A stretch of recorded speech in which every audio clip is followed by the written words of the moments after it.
Podcast is intended for mature audiences.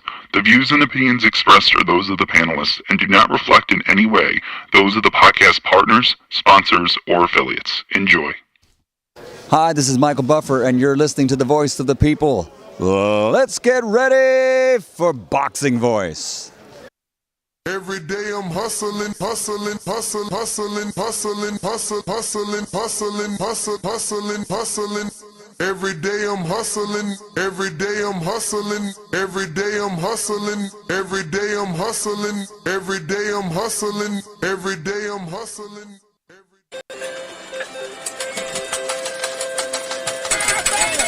Vegas, baby, Vegas! Las Vegas, Nevada. Are you ready?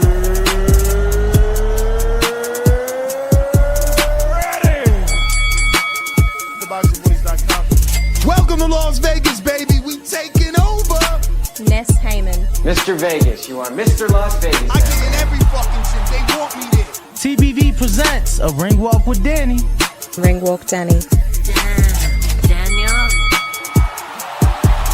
Owen Bama, only in America. Because I fight for the people. I go for you and you and you. All these beautiful kids is here. We turning TBV into the Hot 97 of boxing. Keep talking from Vegas. You already know if it's a big fight, I'm pulling up. Chicago, we in here. Man. From the cotton fields of Alabama to the casinos of Las Vegas. Mama, I made it. We up early, baby. The grind don't stop. Gilly the Kid ain't gonna be the only one around here doing big shit. You are now locked into the Boxing Voice live from Las Vegas with Nesta Gibbs and Ring Walk Danny. This message was brought to you by SDS Promotions. What up, what up, what up? Welcome back, ladies and gentlemen. Welcome back to another edition of the Boxing Voice Radio. Oh, man. The never-ending saga, man. I mean, we dealing with Errol Spence, Terence Crawford saga, Ryan Garcia, Tank Davis saga. I almost wanted to put them both in the title, man, as everybody was on pins and needles last night for the foosball game, thinking that we was going to get an announcement for either of these two fights, and we got nothing. We got a major letdown on a Super Bowl opportunity to make a huge announcement to the boxing world. Shout out to Michael B. Jordan that had no issue spending that money to promote his boxing movie 3 times, I'm told, during the Super Bowl game. Just shame on boxing, man. Shame on boxing. We got an actor that knows what to do more than we do. It's very, very saddening. That being said, we're not just making the news up. Somehow, according to Michael Coppinger, Crawford and Earl are back in negotiations. And here is your tweet. And then we'll also go to Coppinger's posts as well. But, you know, Michael Benson does an amazing job of gathering all the information and bringing it to one source for you. But we'll check on Coppinger's official Twitter himself to see what he's got,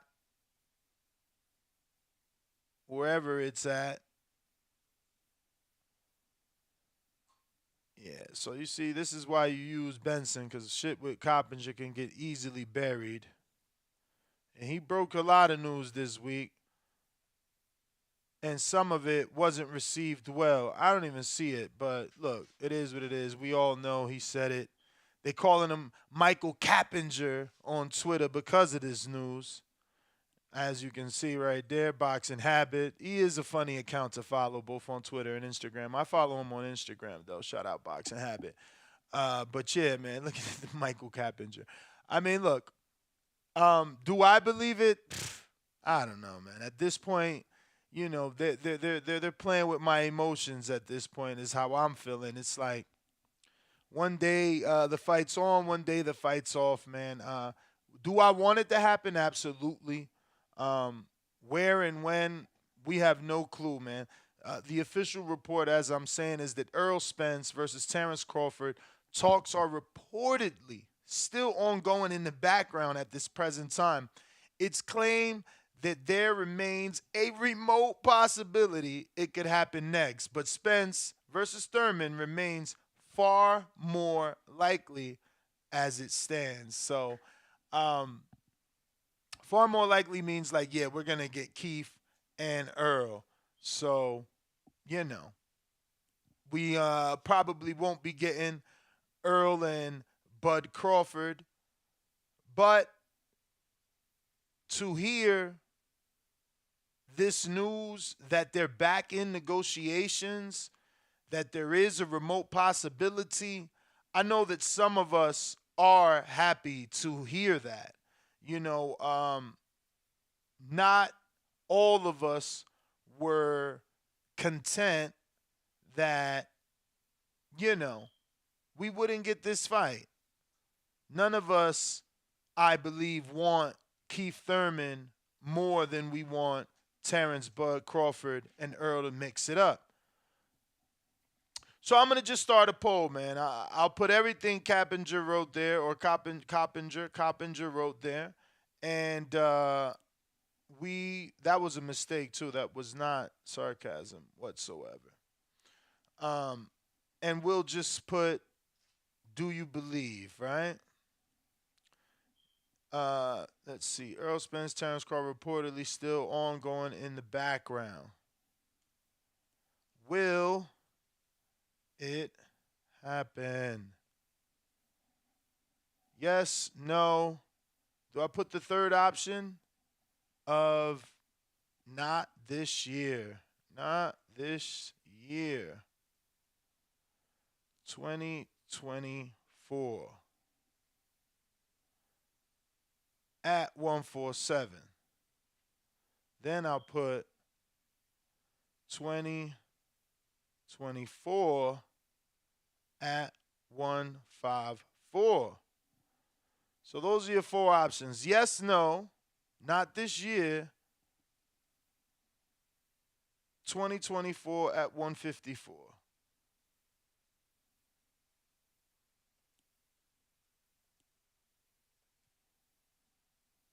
All right. We got that going. We already got a quick request to unbox the Unbiased Fan. What up? Let's get to it. That ain't worked. So give me a second to connect you. I don't know why Twitter Space. Unmute your mic for me, brother. Twitter Space is pretty ass. Yeah, that means I gotta disconnect and reconnect. Bear with me, my friend. We will get this together. Meanwhile, I always run a test, right? And I open like YouTube up and realize I can hear it. But it's a Twitter thing. Ain't nothing but a Twitter thing, baby. Did that work? Mic check 1 2 1 2. You there? What's up? I hear you, champ. Mic check 1 2 1 2. Good morning. Good morning. We hear you. We hear you.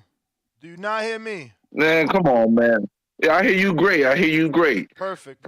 Why are you doing this to yourself and to anybody else who's listening and putting them in a position to be feeling some type of way? Why are you doing that? I'm just reporting, man. I'm just reporting. Coppinger's telling us he's a bigger guy than me. He works for the ESPNs of the world. He making $250,000, $500,000 easy for his job. So we gotta at least take him on face value. I know a lot of people like to call him a capper and a liar and all that stuff, but he do get it right sometimes. We can't act like Canelo didn't shit on him last year. And was he right? Yeah, he was right. You know what I mean? So we got. Canelo wanted to announce it. He didn't want him to announce it. That's what it was. Yeah. All right. So while we go, I'm not. Listen.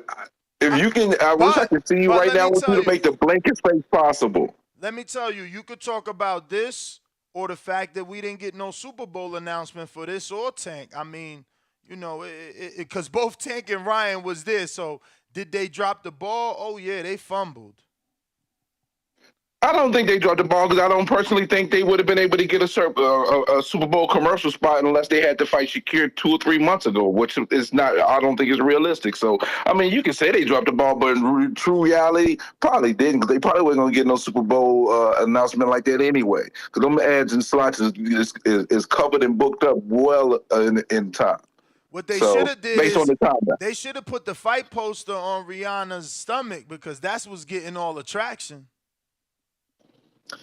that would have been slick, but they just ain't spending that type of money for boxing these days, bro. I mean, the best you're going to get is a Canelo commercial, you heard? I mean, you ain't getting no announcement. I mean, the reason I say they dropped the ball is because Michael B. Jordan just got into this sport, and he had 3 commercials from what I heard. I don't watch the Super Bowl, but I heard it was 3. But that's for a movie, right? I mean, what costs more, pay-per-view or a movie? They both get the same Pay-per-view. reach. They both get the same reach. So if the pay-per-view costs more, that means it makes more. That means they should go as harder than a movie. But that movie going hard. I mean, Creed 3 all over the place. They got everybody's ring. They have a set date for this movie to come out. But ain't that part of dropping the ball? 2 years ago. Ain't that part of dropping the ball? I mean, that's part of dropping the ball. Like, when the Super Bowl is. This is one of the most watched events. If we ain't talking soccer, we talking whatever the grand soccer game is. That one or this get the most views. So how you drop the ball, that's all I'm saying. You can't give them a pass, champ. They got to get their shit together because guess what? Michael B. Jordan had his shit together. I hear you, but it's not the same. But I feel you. But we've been sponsored by Raw, man. This just don't get a lot of airtime on the shelf. But I smoke only in cones. Shout out to Raw. Shout out to my man Josh. Shout out to Amy. We love you. Can I cut that? Go for it, champ.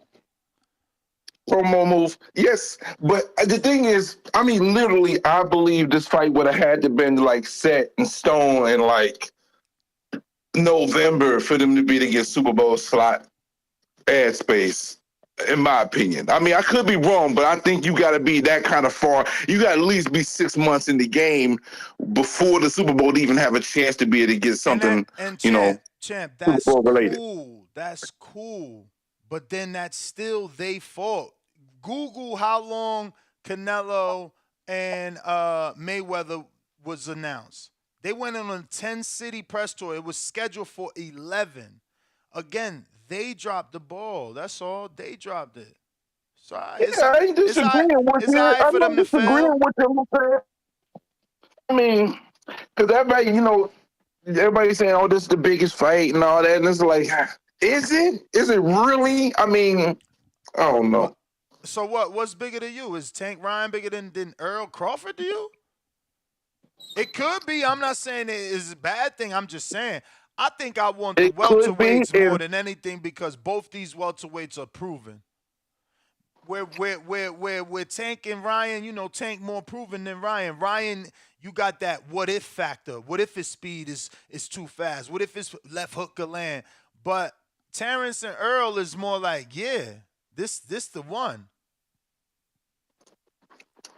I mean, on the surface, I mean, some people, half of the people, if you had a poll out, half of the people, if not a little bit more, going to say Tank and Ryan's a bigger fight. It's going to do bigger numbers. I mean, my own co-host believes that Ryan and Tank is the bigger commercial fight. But I think the fight that we want, the fight that we need as boxing fans is not Tank Ryan. I think it's Earl and Bud. I think I'll say this.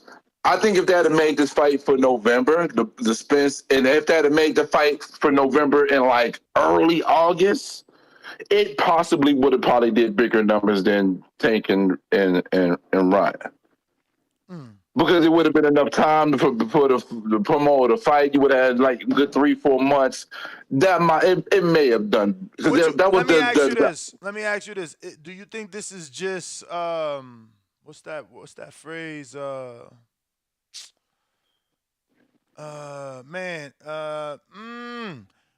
Not a What's smear the word? campaign. I wish I knew what the word you're looking Not for. a smear campaign. The opposite of, like Uh, to show face, gassing. to make them look good. Cause the last time we talked about Earl, we talking about Earl moving up, not defending his belts. Nobody was happy. So now they give you a little bit of he trying to get the Terence fight back going, and it smooths things out with at least he tried. We only here because he tried again. Fuck it, we gonna accept this Thurman fight. To see that's to me that's Too much. that's bulloney. That's Okay. bulloney. So Listen, you bro. believe so you believe the Either you news gonna then? try to make the fight happen, you either gonna do the fight or not. What's the point of you? Listen, y'all spend months and months talking. What I guarantee, if you put the same deal that you had before, with all the transparency up front, not on the back end, not letting them know what you spent after the fact, you letting them know what's happening and getting that approval as it's happening, you have a fight. I think you would have a fight at this point now. I mean, but again, I'm not going to get high hopes. I'm not going to get low if it doesn't happen. It's more of a, okay, if it happens, great. I want to see it. If it doesn't, I'm at the point where I'm not expecting none of you motherfuckers to get it done at Are this you point. paying for it or you fire sticking it? Oh, I'll pay for that shit. If they actually gave enough time and did it like they supposed to, I'd go to the damn fight. Mm-hmm. Like when they were first, because I was talking so much cash shit to all my peoples who said the fight wasn't gonna happen. It ain't gonna happen. I'm like, yo, this shit gonna happen. So back in April of last year, I was talking cash shit and mentally preparing. Okay, if this fight happened in November, then I'm gonna buy get my plane ticket. I was scheming on plane tickets and hotel rooms. If they put enough respect on us as fans and did it in a timely fashion and gave us time to do something like that, then we probably would come out and show out. But they not moving, solidified and setting things up in proper time and fashion to be able to maximize the event that is supposed to be the big event. That's on them. That's part of them dropping the ball. All parties involved in all actuality. So fuck it. Well, champ, let me get to some other callers. I do appreciate you calling in. We going out to Discord. Big Gucci Nick, what is do?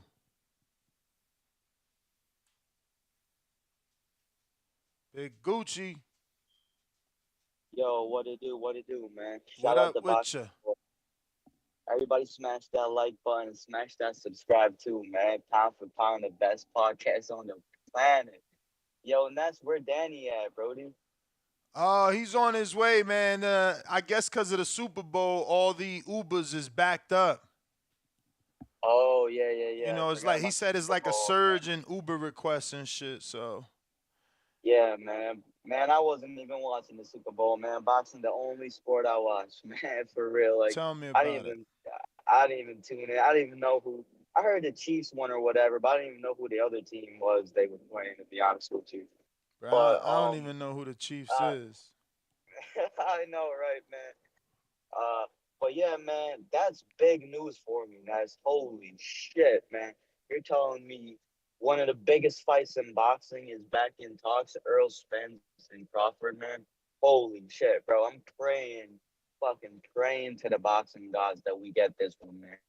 To the casual fans, Tank and Ryan is the big. You breaking up a little bit, champ. Going through some sort of bad area. In the meantime, in between time, if you haven't already hit that thumbs up, go ahead and do so. Help us get a little bit of visibility. Help this episode get in the eyes of other boxing fans that could call in and give their opinion. Big Gucci, you got to start over, champ. You went through a dead zone. Yeah, man. How do I sound right now? Straight. Yeah, man. I was saying, I'm praying to the boxing gods that we get this fight, man. Errol Spence versus Crawford, that's the biggest fight to make in boxing for the hardcore boxing fans, man. As far as the casual goes, Tank and Ryan is the biggest fight to make in boxing. But for the hardcores, man, this is our treat, man. Errol Spence versus Crawford. we don't want to delay this fight any more than it already is, man. This fight's over marinated at this point, way over marinated. Let's not try to get these guys like to the point where it's Pacquiao, Floyd. I mean, like it's getting close to that point, but while they're very, very close to their primes, let's make this shit happen, man. Fuck that Thurman fight. That could be the next fight down the line. This fight's way over marinated, man. We need this fight ASAP, man. Yo, But yeah, man. it sounds like they trying to set Barrios up, cause we did an interview with Bob Santos, and he's like, yeah, Barrios won, so we trying to, like basically they trying to get an Errol Spence shot. Now, obviously, Earl got to stick around. He got to be able to make weight and all that, but I do see why Barrios off a loss fought for a WBC Continental, because he's from Texas and Mexican, and he had a crowd out there. They was cheering for his ass for real. So, they definitely playing chess with us. Nah, Ness, as a boxing fan, that's a red flag, man. I gotta say, like, listen, if you gonna squeeze down to 147, it better be somebody deserving. It better be a Boots Ennis, it better be a Virgil Ortiz, or it has to be Crawford. And I don't even want to see Boots or Virgil, man. I want to see only Crawford, man. Don't play with us like this, man. Like I said, this fight's over marinated. I don't want to see Barrios. I don't even want that to be an option, man. Like man. That is like, listen, I support Errol Spence to the max. I will buy every single pay-per-view. I have him beating Terence Crawford.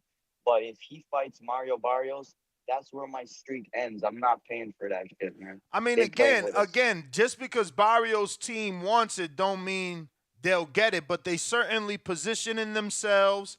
And, if they are in that position, it's a money fight.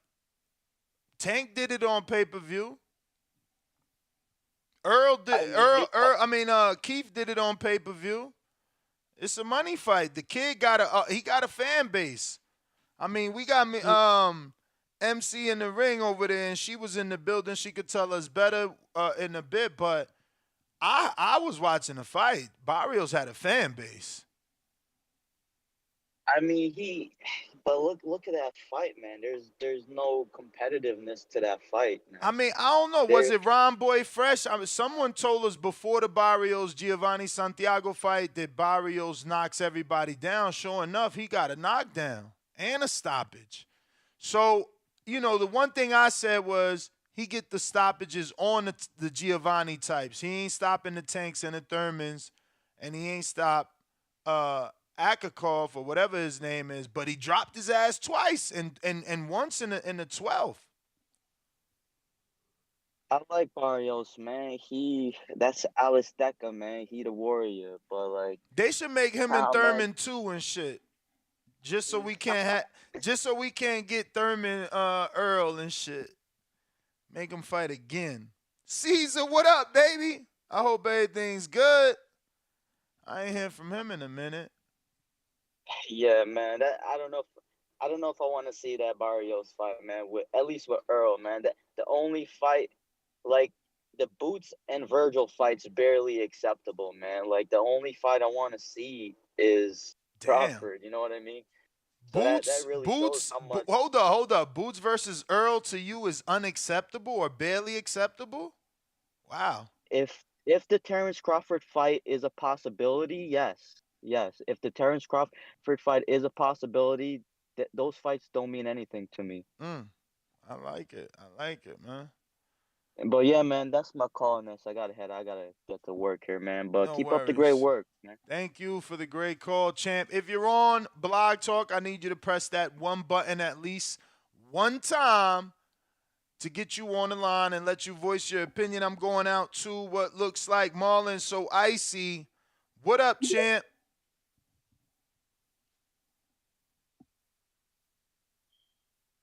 If you're watching this on YouTube, don't forget to hit that thumbs up button. And don't forget to subscribe to the channel and help me get to that next goal.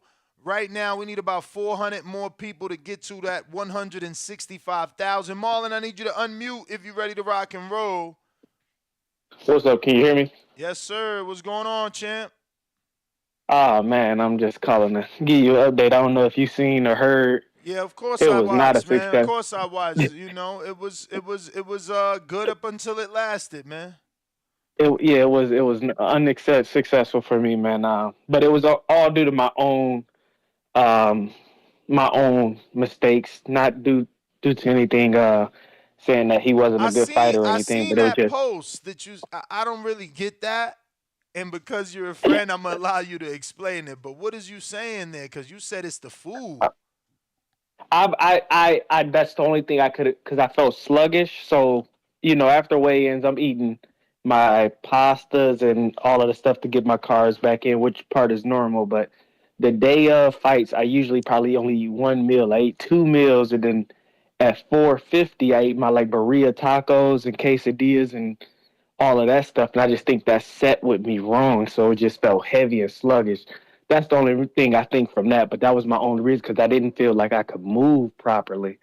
Like I felt like I was very stationed. Even when I threw my left and dropped them, I felt like I was stationed even after that. Like I just felt sluggish and gas, not, drained out from anything else. It was just, I just didn't feel good. Like I didn't have my movement under me. Like I didn't feel like I could throw my hands at nothing. It was just terrible.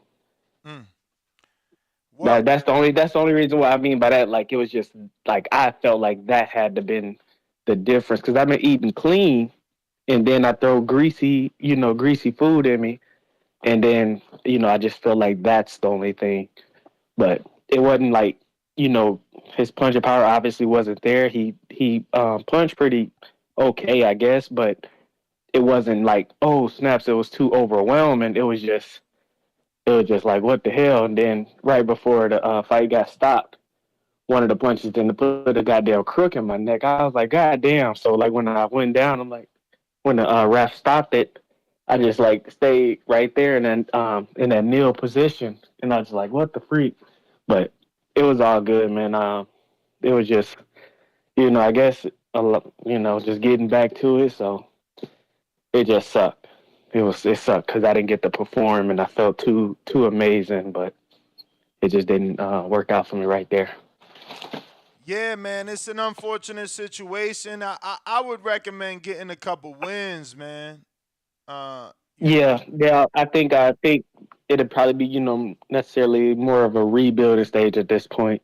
you have Starting off, to. what I would imagine right now, do some four rounders, get back into the whole groove of getting into a routine and everything, and then building back up to it. That's what I would think right now. That's where my plan would be. Like, boom, do that from here, and then just work gradually back into it and trying to stay active. Yeah, man, it's like I said, an unfortunate situation because I know on that level it's going to be difficult to climb up out of that hole that you're in, but you got to remain diligent, man, and persistent for Yeah, sure. Make sure you stay on yeah. I that was in the phone and funk on for a them little bit. DMs. Yeah. I was on the funk for a little bit, but then I bounced back smooth. So I'm like, all right, let's get back to it. Yeah, man, that's all you could do, man. You gotta get back on that bike. Yes, sir. But appreciate it, man. You have a good one. You got it, man. Keep your head up. That still was a good performance, man. You did your thing, like I said. Until it was good until it was over. You know. But also, if you guys want to talk about this weekend's fights, hopefully you tuned in to our show, our betting show, which is a Patreon only and YouTube members live only show. This is what now third week in a row. You should be paying the mortgage and the car plus doing food shopping because this week this was a big week. That Oshaki parlay with Barrios. Yeah, and I gave you two winning picks. And I bet twice on two different sites. So money in the bank. Shorty what you think. That shit getting fat over there. I'm just saying. Shout out to everybody that did listen. Shout out to Oshaki, Barrios, and yo, why I was calling him Perro and his name is Peru or some shit like that. That was crazy. His brother gets the stoppage. No, his brother goes to decision, and then he got the stoppage. That had me a little bit tight, cause I did put one parlay in for him doing the decision, but I covered the money line and the stoppage. But I was tight, cause Johnny Rice told me he got power, but he's more of a mover and a boxer, and I'm like, that plus 500 drew me in. Oh, hell yeah, King Boxing pound for pound. You got to be a YouTube member. If you're a YouTube member, I also put obviously the audio is on YouTube all the time, and I put the betting slips on YouTube members and on Patreon, plus the MP3 on Patreon. But yeah, man. Like I said, you could be a YouTube member or you have to be a YouTube member, not just a subscriber, champ. Yeah, because I'm making you money. And believe me, look, if you'd have signed up this week, you'd have made whatever you would have made, because I made a couple hundred. You know what I'm saying? And it all depends on what you bet, really. I wish I was just telling my future wife in bed this last night. Well, actually, we was watching a fight together, so it was fight night. And we didn't do a fight chat because Danny's been MIA for the last couple of days. That being said, me and her were talking, and I'm like, I wish I had the balls, right? Because it's like, I bet 20, you know what I'm saying, on that parlay. So I made a couple hundred off that 20, but if I'd have bet 200, if I'd have bet 2,000, if I'd have bet 20,000, you know what I'm saying? I ain't got them balls, though. Then I look on my IG and Mayweather bet 20 grand on a Super Bowl, but he lost. And that's he can lose. You know what I'm saying? I don't like to lose. I just want to show you I could win and get more members, because that's what I've been doing. Let's be real. My lose to win ratio, I'm just winning way more. I'm winning way more. And that's the thing. Like, there may be other people out there that are smarter than me and making picks, but I'm in the gyms. I see what's going on. You feel me? And this is Las Vegas, so it's like everybody comes. Like, look, Shakur, Jared Anderson, Keyshawn, they in James Prince Gym in Houston, but they gonna finish camp over her. You know what I'm saying? And that's how a lot of people do. They finish camp here or they start camp here, and it's more talking here because it's a million gyms. Like, what the hell? Oh, me and Danny went to the trade show Friday, remember? And we stopped at a booth. She not only had a booth, but doubled as a commercial real estate agent, and she was giving us the scoop about a plaza that's getting another gym. It's a lot of gyms in Vegas, man. So there's a lot of information out here. Yeah, Modern King, I don't watch anything but boxing either, so I couldn't tell you, but we do got callers over here, and we're going to get to you in a 9-5-4. Let's see, was that Florida? I miss Florida, man. Them tickets is crazy. I was trying to go like in March, right after Border Wars, but Jesus, they charge you an arm and a leg to get to Florida right now. And it's because I live over here. I hate being in Vegas. I'm gonna tell you, this weather is trash. Alex in Puerto Rico, what up? What's up, Ness? What's up? What's going on, man? Why 2024? I didn't get that in your poll. I mean, because yes and no covers 2023. Okay. I always thought, like, if Al Heyman and Errol are really trying to be strategic, like, why not age him out a little bit more? Like, he's gonna be 36 this year, right? Crawford. Yeah, it'll probably be not this year. I think it's next year. I think he already turned. I think he already had a birthday. I'm double checking. You could keep going with your call. I'll give you the answer in a sec. Yeah, no, that's what I was, because I think I saw Spence posting, like, At some point he's gonna Yeah. show But his age. he was talking about better be at fighting. Oh, okay. I gotta come So I back to thought it you, was. champ. We gotta guess. I do Go ahead. apologize. Yeah, that was it. Thanks. Hello, how are you? Hello, how are you? I am good. So, right hook Roxy, but your real name is Ivana Ver. You got that last name pronunciation for us? My name is actually Iana Verduzco. Oh, Iana. Yeah, Okay. So obviously we all know you as Right Hook Roxy. So yeah. can you tell us how'd you get your nickname? So my nickname started around when I was about maybe 12. I was fighting an amateur fight, and I've always threw the right hook. I'm a lefty, so I've always threw the right hook, and it's always landed. That's one of my, I think, my strongest punches. And one day people were just like, "Throw the right hook, Roxy, throw the right hook," and my mom's like, "Wait a minute." That actually sounds good. So we kind of just stuck with it ever since I was fighting the amateurs. And it stuck with me for a while. Everyone knows me as Right Hook Roxy. So what got you into the sport? Because that sounds very young. How did a female end up in boxing so young? So I've been fighting or boxing since the age of 4 years old. I've always been in the gym. I'm a fourth generation fighter. My uncle was a kickboxer. My family was involved in martial arts. I stuck with the boxing, started legally fighting at 8 years old. And from then, I've just been doing this, 16 years now? Wow. Any breaks in between? Yes, recently I did take a break during COVID. No, I think everybody took a break. After the Olympic trials, I kind of just decided, you know what, I need to figure out what I need to do with my life and things like that because I was in boxing so long that it really bubbled me from the outside world because I was always just training, gym, home, gym, home. I never really got to see anything. And I wanted to experience different things. I stopped for a little bit and I was like, you know what? I need to go back because I don't feel the same. I'm hungry for it again, and I recently started training again, like about a year already. So I'm really excited to get back in the ring.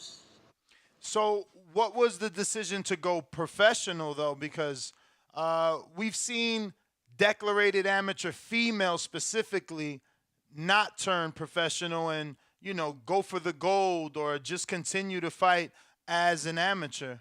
I mean, the name that sticks out, I want to say, is Christina Cruz, even though I know she turned pro recently, but like she stood in the amateurs forever. So, what was your decision? Well, I love Christina Cruz, first of all.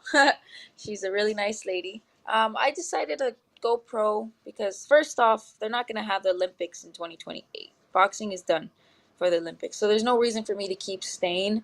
Another thing is, money wise, like I can get titles, I could get belts, I can move up in the rankings. I'm excited about the no headgear, a few more rounds than 3 rounds in 3 minutes.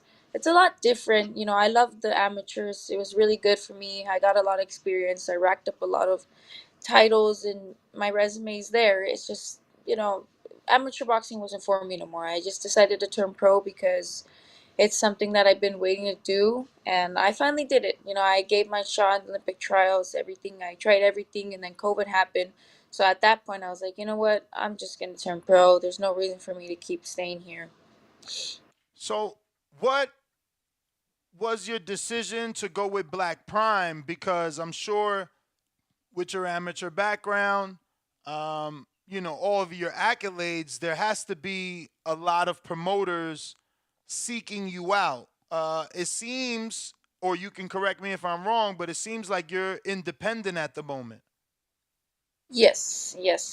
I am independent at the moment because I don't feel like signing with anybody just right now. I feel like I can move myself on different platforms and get my name out there in different types of, you know, you got Top Rank, you got BLK Prime, you have what, the Zone, like things like that. I wanted to be all around so I can step my foot in every door and be like, okay, this is what I'm showing. This is who I am. I decided to go with BLK Prime because, they gave me a better opportunity. I'm going to be fighting on pay per view. That's something that not a lot of people on a pro debut happen to be able to do. And I'm excited they gave me that opportunity. And just I decided to stay with them, especially the time frame. It's one of the shows that I'm getting ready for, and it's a perfect timing for me to be able to fight on this day, February 25th. So yeah, I stood with BLK Prime because they're the ones that gave me the best opportunity in this very moment. Now, obviously, you're going to be on the Adrian Broner card in Atlanta. Is that a location that you've been to in the past? Have you fought there as an amateur? And are you excited to fight in Atlanta because, Tank does extremely well in Atlanta? Yes, I'm excited to fight in Atlanta. I've actually never been there, maybe to the airport, but that's about it. So it's something new to me. I feel like the fans out there are really going to show out. I heard they're a very fun and good crowd to be around. And, like you said, Tank has done very well in Atlanta. I feel like boxing does have a name out there, and I feel like the people out there are going to be very kind. Absolutely. Now, I am excited about your fight. You chose to debut with a person that has one win, one draw, where, we usually see the opposite of that. We usually see someone get in there with a person that either is debuting themselves or, has a losing record. What was the mindset in taking on a female with a decent record? Well, I'm out there to make a statement for sure. It's a pay-per-view fight. You want to make it look good as much as possible for the people and the fans, and I feel like it's a fair fight. She is from here, the United States, so it does bring a lot of advantage for her as well because she has fans out here as well, and I'm excited because it's something that not everyone does, and I just want to make the pay-per-view and the show look good. I want this to look really good. So this was more Roxy and not the promotion or the commission. Because sometimes the commission knows you're too good of an opponent and they make you fight an even better opponent. Yes, that is very true. They have to take in consideration is my pro debut, and there is some people that throw them in there with dogs, and I'll fight whoever. I'm not afraid of nobody. I've been here for a really long time. So for me, it didn't really matter who I fought. I know I'm gonna do good regardless. I have confidence in myself, so I let them choose. It was actually kind of hard to find an opponent, even though it's my debut. Google's so easy. You can just search somebody up and automatically they're there. And it was very difficult to find an opponent. We actually found one that's pretty decent, and I'm excited about it. So who is your trainer? So my trainer is my mother, Gloria Alvarado. She's been training me since I was in diapers, and she has a really good, she has world champions, she has fighters, she has professional fighters. She's been with me all of the amateurs. She's got me to where I am, and a lot of people are surprised. But yes, my mother is my trainer.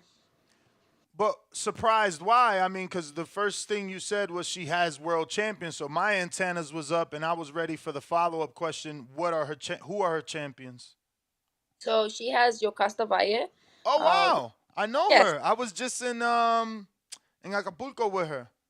yes, that is my mom's fighter. She has Alon Oh, Garcia fighting also on this card, on this pay-per-view who? card. Alon Garcia, he's fighting on the BLK Prime card as well. Kid Kansas. And she's been around a lot of world champions. For example, we had Ricardo Rodriguez, Fernando Vargas. She's been around a lot of, world champions. And so yeah, Yocasta Valle is one of her world champions. That's pretty amazing, Roxy. I mean, if you can really remain focused, you guys will make history. I don't think there's been a mother-daughter champion. I mean, the closest we had was Dennis Douglin and his mother. There's not a lot of female trainers on the high level as professionals. That's pretty cool. Is that one of your ambitions? That you and your mother equally get inducted into the Hall of Fame? Because, you got Jack Mosley and Shane Mosley, just so many father-son duos, but what you guys are doing hasn't really been seen. Yes, I'm excited. I plan on doing that with my mother. She's been there my whole life, and I want nothing for the best of her as well because she's always wanted what's best for me, and I want what's best for her. And for us to be in the Hall of Fame, man, that would really turn heads. Oh, that's amazing. That's definitely something to work towards. So I got a couple of questions from the people. Ruin the 504, which is New Orleans, says, "What's your mindset going into your pro debut?" My mindset for my pro debut, I haven't fought in a little while, so I'm not nervous. I'm just anxious, and I know there's going to be a lot of people watching. It is on pay-per-view, so my mindset is get in there, do my job, do what I've been trained for. I've had so much on my resume, so many years in this boxing that I can't let that get to me. And for me, it's getting in there and shining. Doing what I'm supposed to do, making women's boxing proud. What is your nationality? So my dad is from Mexico, and I'm Spanish and Native American. Okay. All right. All right. We have another one from Houston. Brandon says, "Ryan versus Tank. How does that fight play out?" I can't even tell you about that because it's a really good fight. Tank is very powerful, very strong. Ryan is very fast. You don't see those punches coming. So it's kind of like a situation because if Tank's coming in there with a really strong punch and Ryan just comes with a fast boom, he can knock him out. Or, Gerante could come with one of those really famous uppercuts he has. So for me, it's like a situation. And you're going to be fighting in the bantamweight division as a professional? Flyweight. Oh, flyweight. Oh. You fought in bantam as an amateur, though, right? Yes, I did fight in bantam. Maybe down the line I will be dropping more weight. I just want to see how this feels at this weight, and after that, I probably most likely will be dropping down. To be clear, flyweight is 112. Oh, I'm sorry.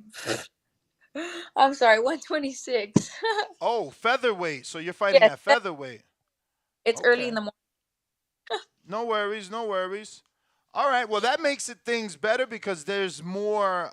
You're closer to the bigger names, and in Yeah. women's boxing, we all know. I mean, look at Ebony Bridges in her fourth fight; she got a world title shot. Um, and there's a lot of other females that get opportunities a lot quicker because of the amount of women per division. Is that something you're excited about, or do you plan because of your age to take a slower route?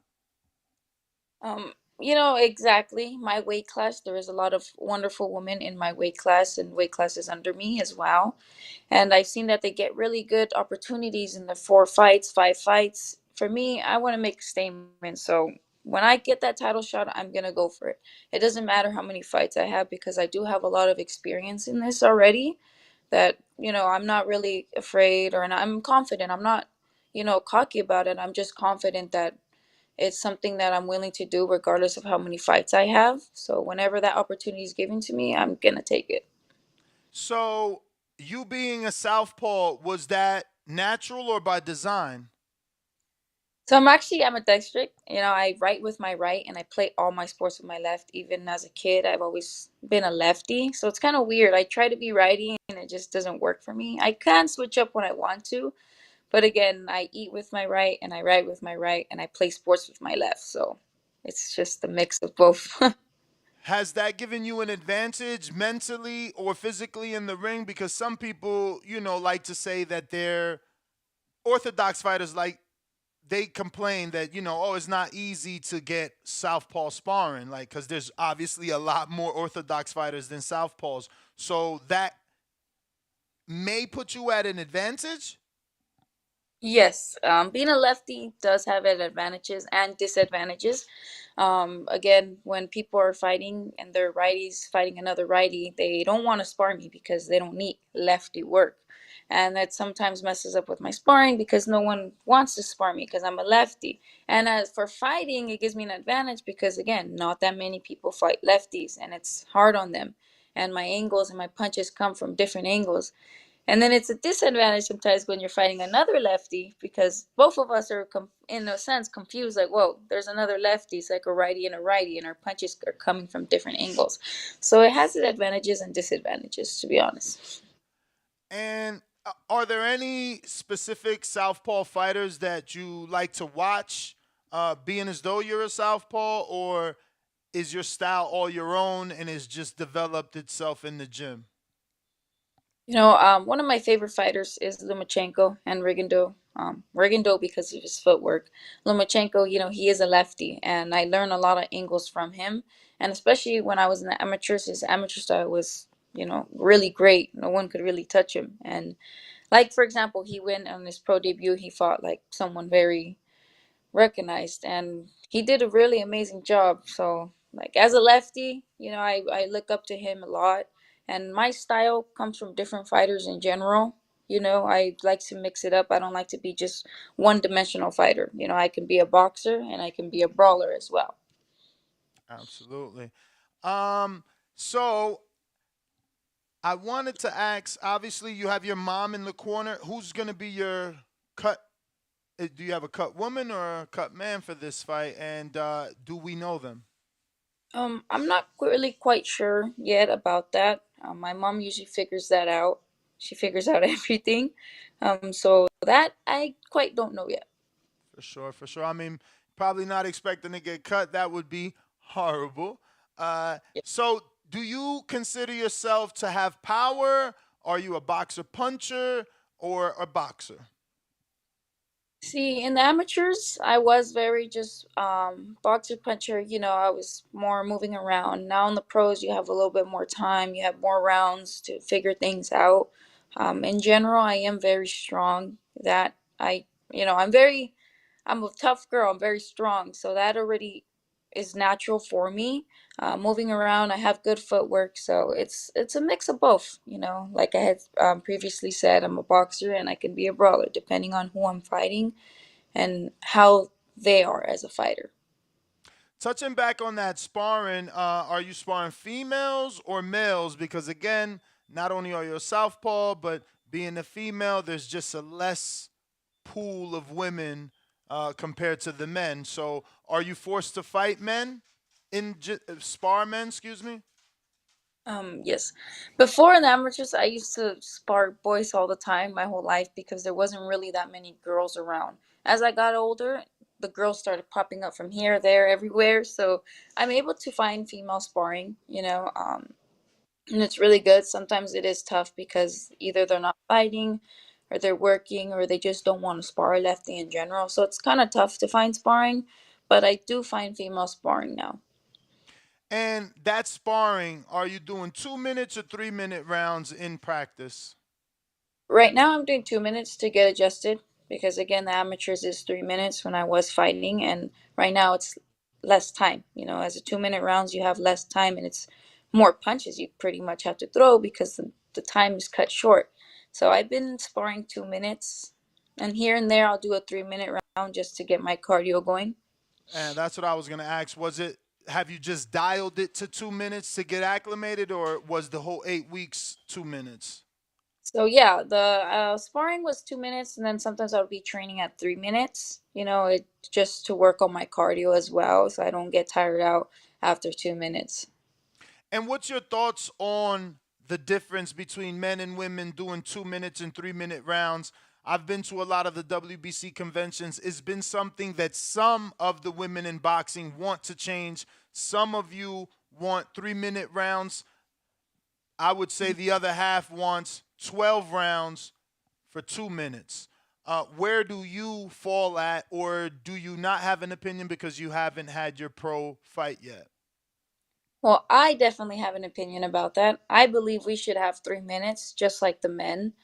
It's unfair because a lot of times you see men talking about, oh, women are not knocking out other women. Well, if you want to see a knockout, give us 3 minutes because the 2 minutes is cut so short, and the men usually knock out other men on the third minute. It's really, you see it all the time, and men complain like, or just everybody in general, oh, how come there's no knockouts in women's boxing? First off, you guys did have us in bigger gloves to start off, and then the 2 minutes, it's too short. You know, you need 3 minutes. That gives us a big advantage to be able to do something in there.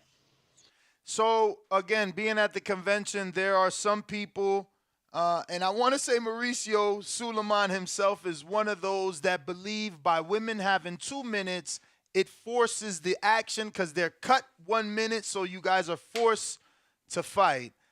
I believe exactly what you said, but how do you feel about that train of thought that it's less time, so you guys are forced to, be all action packed? I really don't think it makes like a difference because the women are gonna think, oh, it's just 2 minutes. Let me take my time the first minute, and the second minute I'll go off. You know, they're still gonna have the same mentality. 2 minutes makes it more pressure. Like, like I don't want to throw because I don't want to throw wrong, but I have to throw. But it's not really forcing anybody because fighters are still gonna have what they want in their head. You know, they're still gonna fight the way they're gonna fight. It's just our time is cut short to show what we are capable of doing. If that's the case, why don't men have 2 minutes so they can force the fight? Because you see 3 minute rounds where men are just there, you know, doing nothing. So Absolutely. regardless, ways. You're right about that. They probably do need to give some of these men some 2 minute rounds to force the action. Maybe the heavyweights too. Even though we always more likely get knockouts at the heavyweight division, it kind of drags out depending who's fighting. But Yes. Roxy, those are all my questions. I wanna, don't want to wish you luck because Canelo kind of ruined that for everyone saying luck is for the mediocre. But we want to hope you get the win. And I hope that your debut is exactly, how you and your mom planning. And we would love to get your mom on as well, because I would love that story. But thank you for coming on. Please give out any social media, any ticket information. Use our platform. Yes. So, as you guys know, I'm Right Hook Roxy. I will be fighting on blkprime.com on pay per view. You guys can purchase the fight in the link in my bio on my Instagram at Right Hook Roxy. So my bio is right there. Click the link and you can purchase my fight for February 25th on BLK Prime under the Broner card. All There right, it is. champ. Well, thank you so much, and we appreciate you coming on. Can't wait to get you back on after the big win so you can do your victory lap. Thank you guys. Thank you for having me so much. I appreciate it. Good morning to everybody. Thank you. All right, there you have it. I seen a couple of you guys saying refresh, bro. I refreshed. I don't know what the hell was going on. So, you got to stop with the late minute shit. If you're a Patreon, you know what's going on. Anybody we interview, you get to ask them a question. But you got to be fast because this is on the fly. I'm doing research. I'm reading articles. I'm trying to make it the most interesting and informative interview as possible, which we found out. She was fighting at bantamweight at amateurs, and now she's going to debut at featherweight, which is definitely good for her. All right, you're going to get timed out.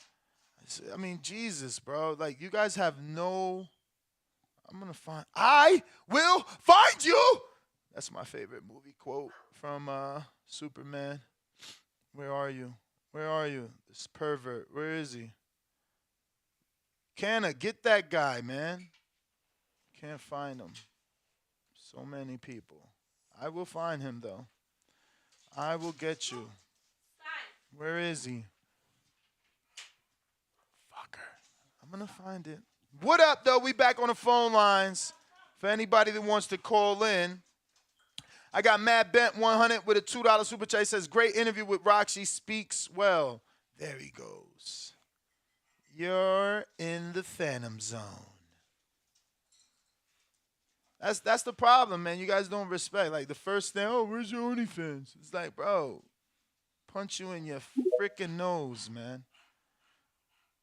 What's up, Caesar? What's going on, man? How you doing, Ness? All good, bro. We was talking about you like a week ago, man. Where you been at? I've been working on that. We've been working on our channel, man. Boxeo Battle Network, doing our thing in Spanish, but trying to keep up with you guys also. Because I seen that you guys been getting with these Hispanic people too. And so we're trying to keep up with everybody and try to give our people the best we can in Spanish. So I know you was talking about Ochaki Foster, right?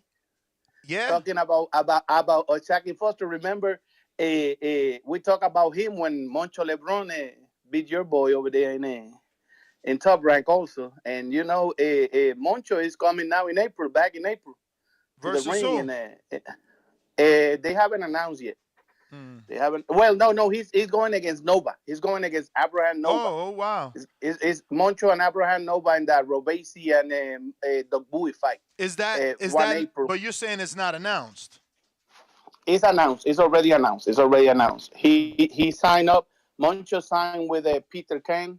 You know, Sanders Sayas and Christina Cruz and them, and a couple of other people that he got, and he signed with him for management. So right away they got that fight with Abraham Nova, and you know what way they going. They're probably going on the way of waiting for Navarrete and then Valdez. What happened? It's not on BoxRec. Moncho and Nova is in Top Rank. Top Rank announced it already. Top Rank announced it already. Moncho LeBron and Abraham Nova. Yes, sir. Let me check. It's already announced. You can check. Yeah. Henry LeBron. Let me see. Henry LeBron.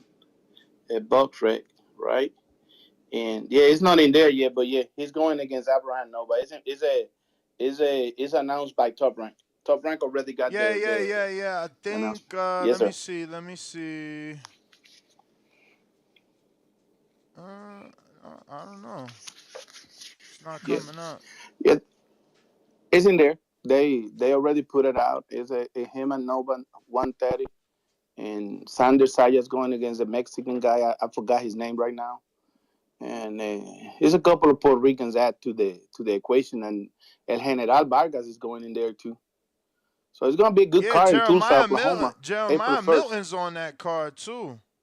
Yep, April 1st is gonna be a good one. I don't see Abraham on it, but I got Robesi versus Isaac Dogbe, Xander versus Ronald Diablo Cruz. Wait, that better not be Ronald Cruz from Philly. I mean from PA. Yeah. Oh my God, let me check that. But moving on, they announced it. I got the art and everything, but they announced it at some point. I believe you. Yeah. I see undercards also being streamed. Jahad Tucker, he's fighting at junior middleweight now, so he's no longer a welterweight. They got that Olympian guy. Last time he blow weight by like 2 pounds. 3 pounds? So I guess he's taking it. Yeah. And Joette is back too versus Jose Enrique Rivas. My boy Tiger Johnson is back. Too. Yeah. Jeremiah Milton is back. Abdullah Mason is back, and Deontay Benjamin is back. Shout out to Prentice. That's on the Tulsa card? Yeah, on the Tulsa card. Yeah, they're looking for a couple Prentice called me this weekend. I was busy. Yeah, that Tiger Johnson, Delante Johnson, they was looking for an opponent for him still. I got a call last night about it, and it's a couple of other things. That card is gonna be good. It's gonna be a good, little card to watch. Yeah. To watch and see how them kids grow and see what happened in that Robesi and Dugbui fight. Who you guys got in that Robesi and Dugbui fight? I'm going with Robesi. Yeah, Robesi. I mean, I know he had that hiccup early. I mean, look, you're right. This is a puncher, and Robesi hasn't faced a puncher, but he's a different person now. You know, he had the hiccup early, but I think he's clearly over that. He's with a better trainer. You got to remember the circumstances were completely different when he was in Florida. Like, my man was training with Keith Thurman's trainer in Florida, and it wasn't even Keith Thurman's trainer. It was a friend of Keith Thurman's trainer. You know, it was just not the same situation. If he would have been in Florida with Pedro Diaz, it would have been different. He was in St. Petersburg. It's just different, man. I think now he's with Coach Larry Wade. You know, he's with Ishmael Salas. He's in Vegas. Definitely got some pop to him. And he's been getting the knockouts. I mean, but also he got the knockouts against who? You know, against didn't he knock out Nova? Matchmaking. Well, nobody was. You guys know about boxing. Nova was dehydrated, basically to go down to 26. He looked horrible that day. You know, I interviewed him on that day when he was fighting.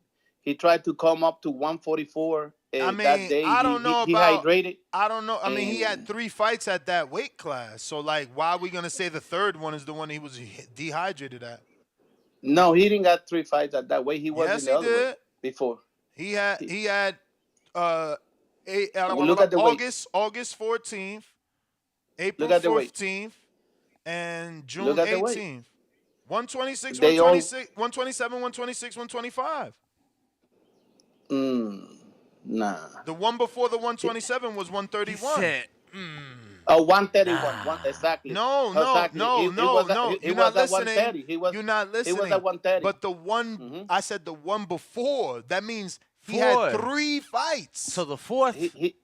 He wasn't making it the way he was. But it doesn't matter. It already After passed. the Avery Sparrow fight, he went down in weight. Okay. 3 fights He- straight. it already passed, and whatever it is, the deal. When I saw him in there that day, he was looking horrible. You know, it's different competition when you fight Rubasi. It's no excuses. He got knocked out.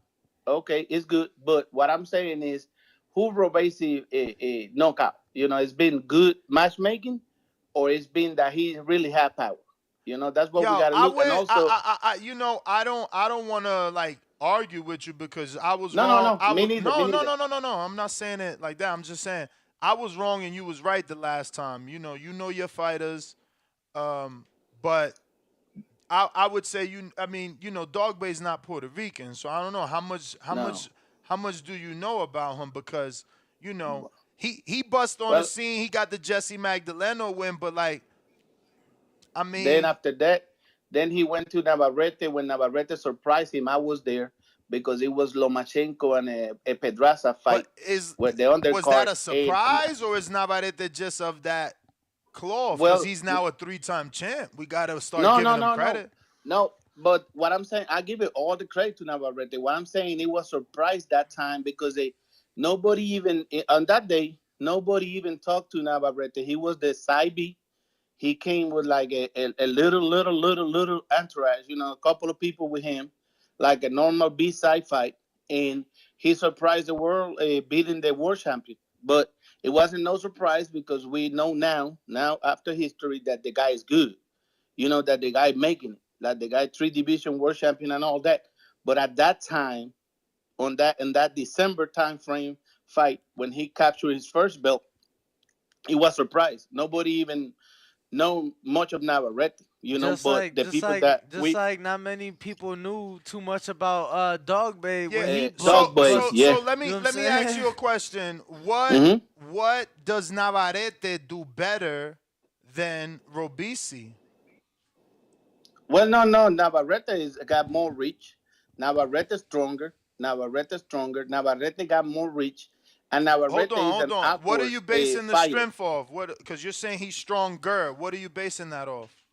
And Well, you can I'm see just trying to like learn here. I want to know because you, you maybe I'm biased because I know Robisi, and I was down in okay. I know Florida when he, Robesi too. you know.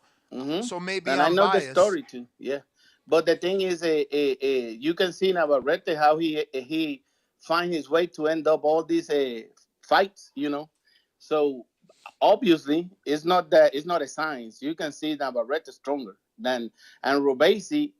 He knocked out these last 3 guys, right?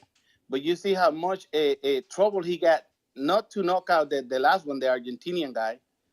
He got him in the 9th round. He never like really. It was the referee who intervened. It's not like it was the guy can finish the fight, maybe, you know. And so you can see it, you know.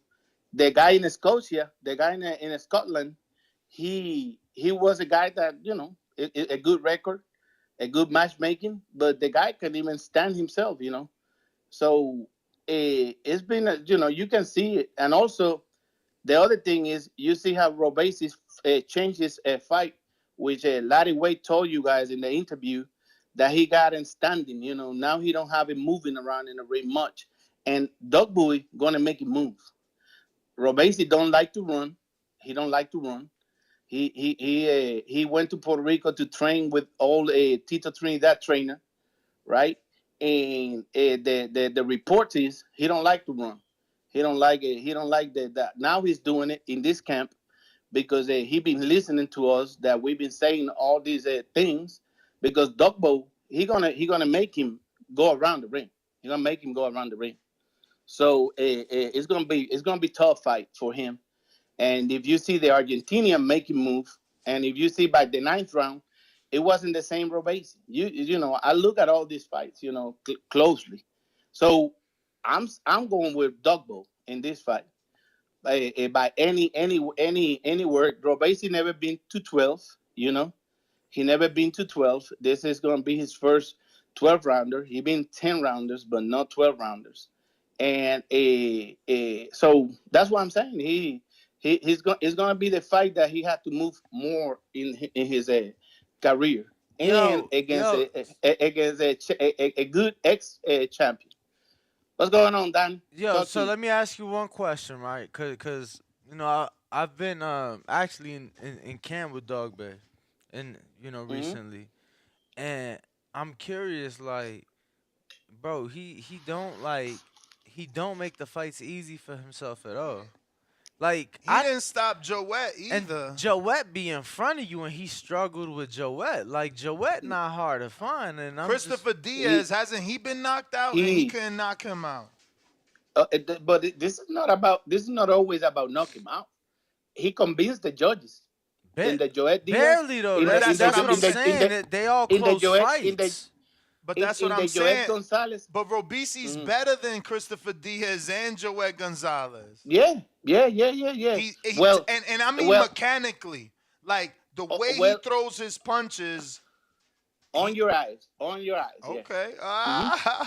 I love it. And then because look at who's Robesi fought that you remember besides Nova.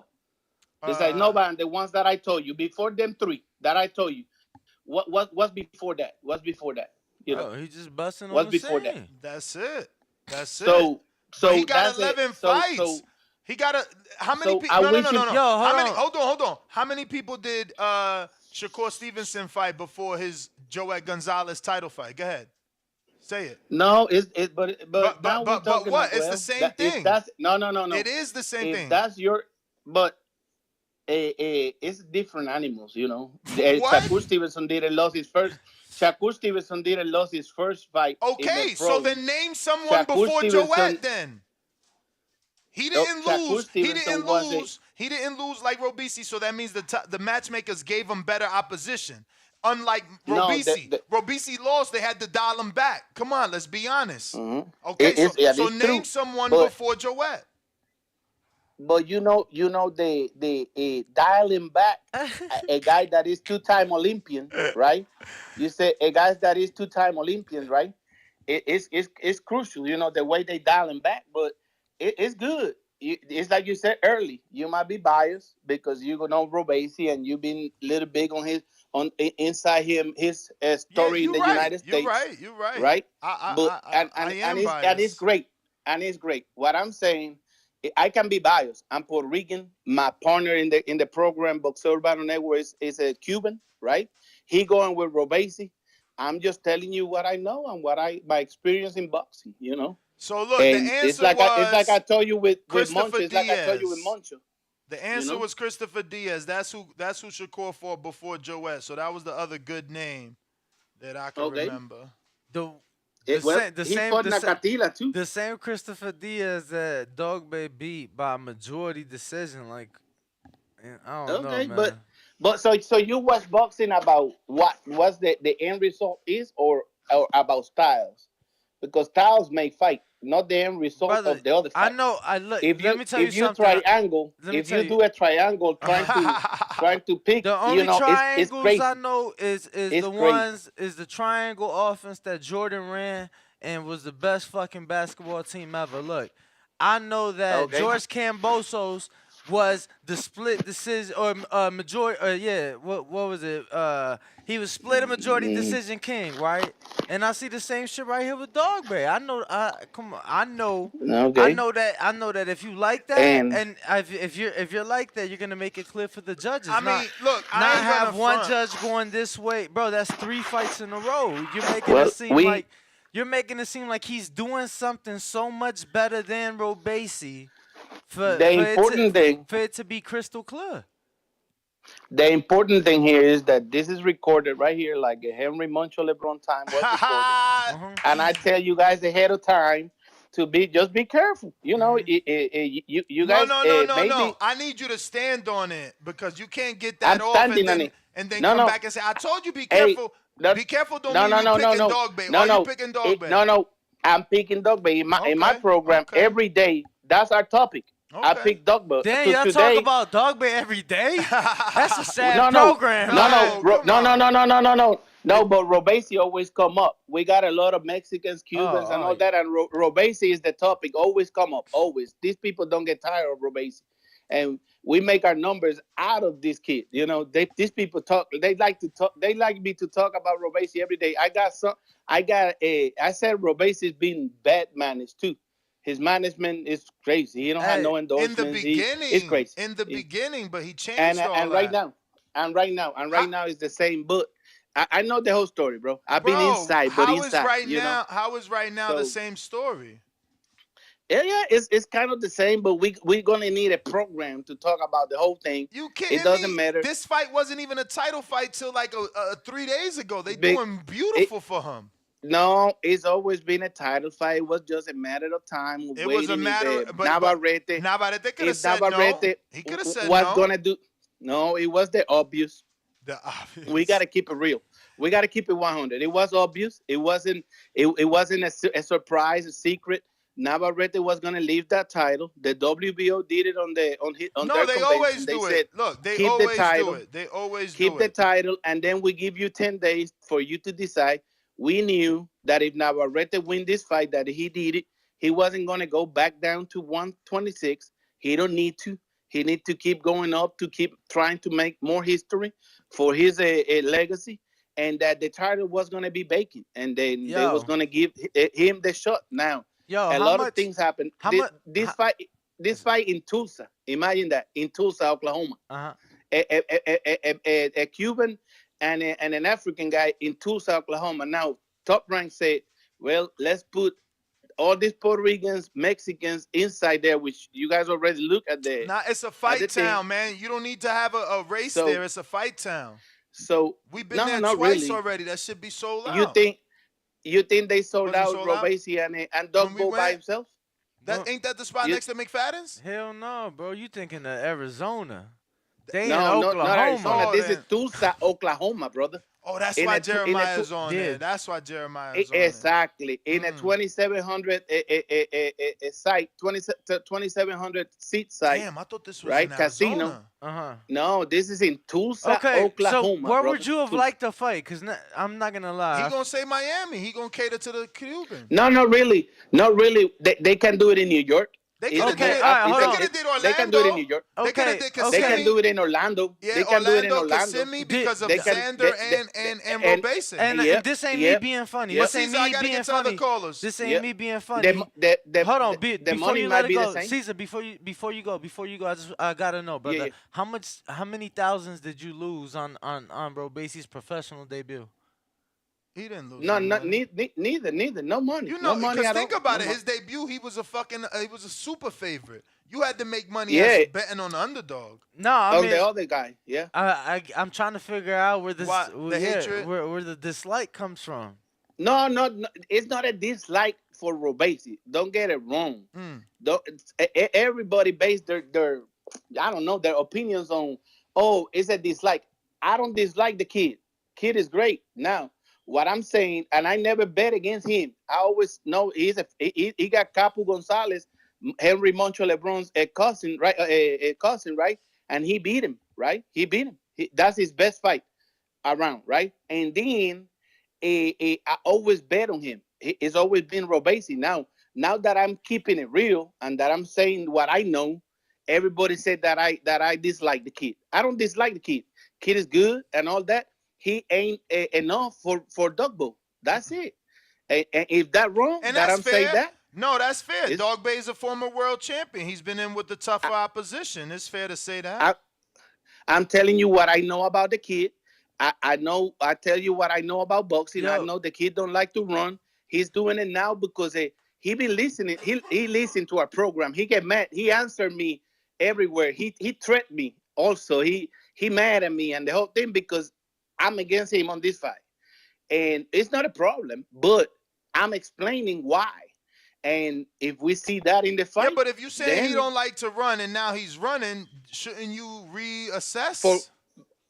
Not really, because you do it for one camp, that don't come in your DNA. So what?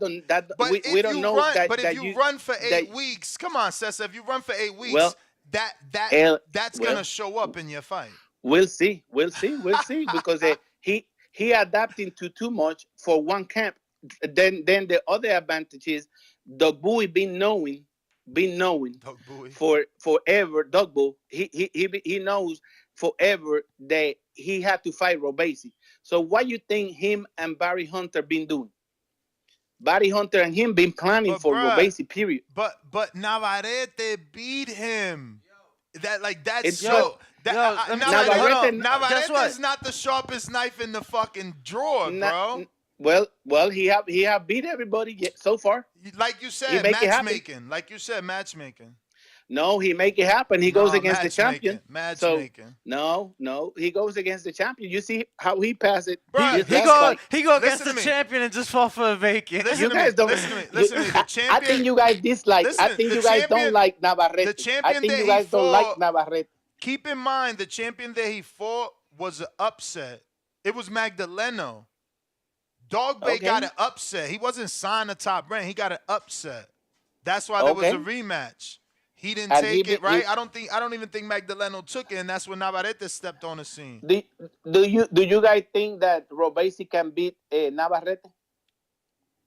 Hell yeah. At 26? At 26, yes. At 26, yes. At 26, yes. At 26, yes. I just said yes. The Australian beat Navarrete if he didn't have a long count. Get out of here. Thomas, what's his name? Williamson?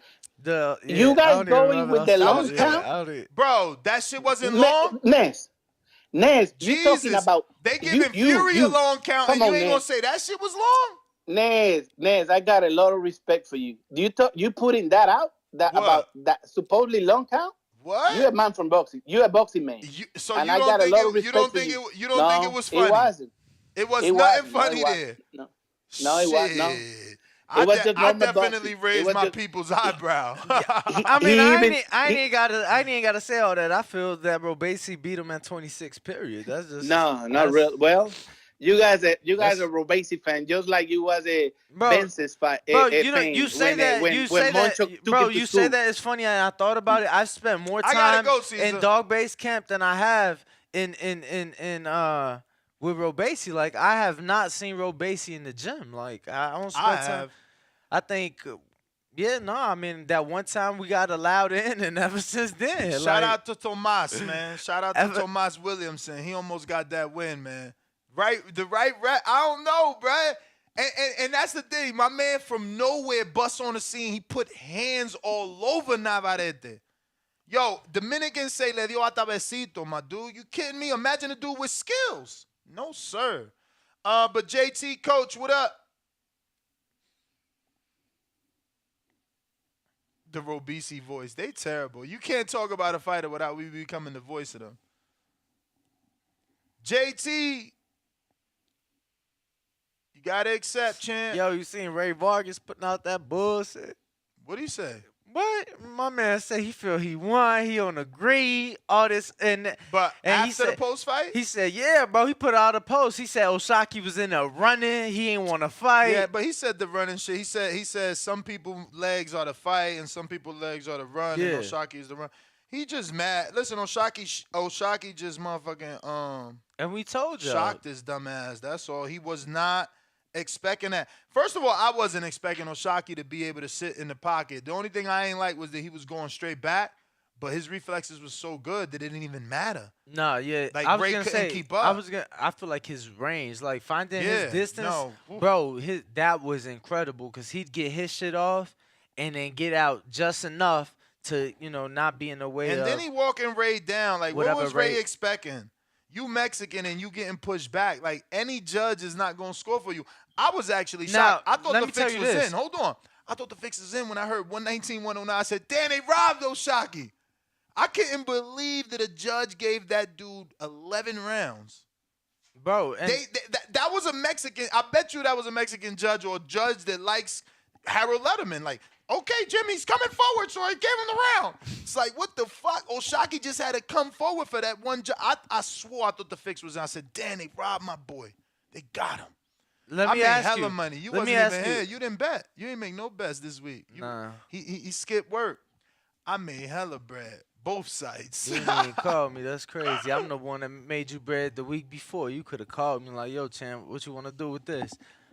He said Ness said Foster would get sparked. You're crazy, bro. You about to get timed out lying on my name like that. Yo, see you later, Phantom that Zone. being said, though, knowing what we know, how much of a concern was that? Or because I don't even know what you bet, so.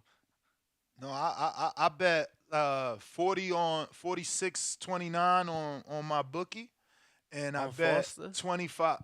Yeah, Straight up. 25 like 90 something on no, straight up. I gave him a killer parlay. Peru, Barrios, Foster. Oh, money line? Money line and decision. Barrios fucked up one of mine, but I still got the other because I did a little hedging. I did Barrios by KO, and I fucking did Peru by decision, but I covered them with the money line and the knockout. But I'm mad because I could have hit everything. I had a great week. Yeah, I seen you talking about that other dude. I knew him. Yeah, I ain't never heard of We was in the gym with him. Who, Peru? Yeah, that's Bob Santos' fighter. We seen both of them when we recorded Pac-Man and all of them. That's his heavyweight. Oh. Two of them. The other dude, I can't believe the brother went fucking decision. He had a short heavyweight, but no bullshit. That heavyweight kept coming forward. He was like a fake Andy Ruiz, and he just kept coming. He was there. He was taking shots. But Johnny, I hit Johnny up, and he like, nah, I sparred him. Dude got them skills and power. But he's more of a boxer. So I'm like, decision change? Like, yeah, I would bet decision. Then I gonna come back like, bruh, he like, man, you should have bet money line. I'm like, motherfucker, I did bet money line too, but I'm saying, because that decision was a +5. And then we almost hit it. Let me tell you, Peru stopped him in the 8th of a 10-round fight, that motherfucker. We almost got that +500. It would have been really tipping the bank. Nah, it was crazy. You bet any money on the Super Bowl? What? Fool's ball. You seen Floyd Laws? Boxing guys do that too. You can't be a boxing guy and bet on other sports. That's why Floyd lost 20 racks. Can't do that. We don't fuck around, man. He broke even. He showed the other ticket. He covered the first that's half. what that meant? Yeah. Because he said plus money and then he lost the second half? Yeah, he bet the first half in the game. He won the first half, lost the game. So, I mean. So he lost, unlike us. So don't follow Floyd, follow us. Yo, we going out to Jabari. What up? It been a minute. I actually made money? Yeah, I had a nice little 350 plus 350 bet. On what? The Super Bowl? What's the word, Nez, Danny? What's going on, champ? It's been a minute. I bet the over on the national anthem. Yeah, man. Been trying Shout to out Chris Stapleton. live life to the fullest, man. What up? I'm gonna probably go to Vegas for the Benavidez Plant fight. Okay. My cousin, she a vacation planner and shit like that, so she kind of got me some deals and shit. You know what I'm saying? So I'm gonna fuck around. Yo, let me tell you, man, if she got you a deal, take it, because no bullshit, that they fucked up having a fight that weekend. The rumored date was a week before, and they should have did it the week before, bro. The night of that fight's one of the most expensive nights of the year in Vegas. I was seeing that. Look, I was seeing that shit, man. And she told me, man, I'm talking about one night was like, I want to say like 3 something for a night, man. She got me a deal where it's like $200 for 4 nights at the hotel that I choose, man. Like my cousin, like clutch as fuck, bro. So she working on putting a whole package together for me where I shouldn't even come off maybe like 400, 500. For the whole weekend. That's good. Yeah, man. Shit, man. Look, I called because, I know we talk about the Errol Spence and Terence Crawford. You know how that go. But my question to y'all is, could y'all see a situation where, okay, say they never fight, right? Cool. I mean, it ain't cool, but say they never fight. Could y'all see a situation where Earl ends up fighting Canelo to get that big money fight instead? Because I'm kind of thinking about it like, you know, he finna fight John Ryder. That's, okay, he gonna get through that. You think he really want to fight? Say Benavidez win. You think he really want to fight Benavidez for them belts? I mean, he got Bivol. He the A side. He can offer anybody a fight. But yeah, I'll just say this. I do believe the Earl fight is a possibility because they already made him an offer. PBC to Canelo, they made him a $55 million offer for that fight. So like, you know, he gonna come back to that. It's gonna increase. Yeah, it's gonna increase every year. The longer this shit play and Earl fight, Earl get bigger. That money gonna increase. So I'm starting to think like, damn, man, maybe the goal ain't Terence. Maybe, you know what I'm saying? Maybe Terence is like, okay, look, I mean, if I can get the Terence fight, cool. But maybe the goal is like, you know, I was thinking like, remember we talked last time, like, man, he got options now. Maybe the whole time the option is just to keep getting his name bigger. If he don't get that Terence fight, Canelo gonna have to make a choice sooner or later. Yeah, but it ain't gonna be soon. It's gonna be later. So Yeah. why? You can't focus on Canelo because he could do Bivol after Rada. After Bivol, he could do Benavidez Plant. Like, there's no telling when the Earl fight will come. And if we do that, we already in the next year. At that point. Yeah, facts. We looking. I'm thinking 2025 if he fights. Damn. 25, maybe 26. So is he gonna fuck up the Terence fight in 2023 for a potential fight 3 years from now? Like, that ain't gonna matter. Look, hey, you know what their motto is? Business.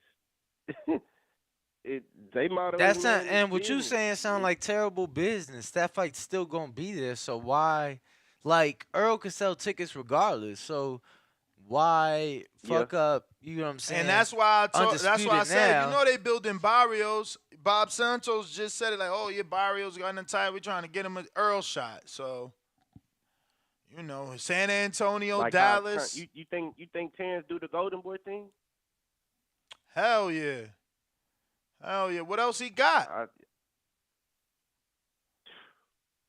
But he in a good position, man. He right now he in a good position. Somebody, you know, they fighting over him right now. Him and Berlanga, you know, people want them. I can't wait to see what Berlanga do. Berlanga, that came as a shock to me, bro. That came as a big shock to me when him and Top Rank split. But Golden Boy the best place for him to go too, because they gonna boost his ass up for sure. Man, you think? Yeah, okay. So who y'all got playing Benavidez? I keep saying his name Tough wrong to right pick. now. Tough to pick. I need to watch Fight Week. Let me see how Benavidez make weight. All that. Tough to pick. Plant already in his head? Is Plant already in his head, man? I think that ain't gonna matter. Yeah. I want to go.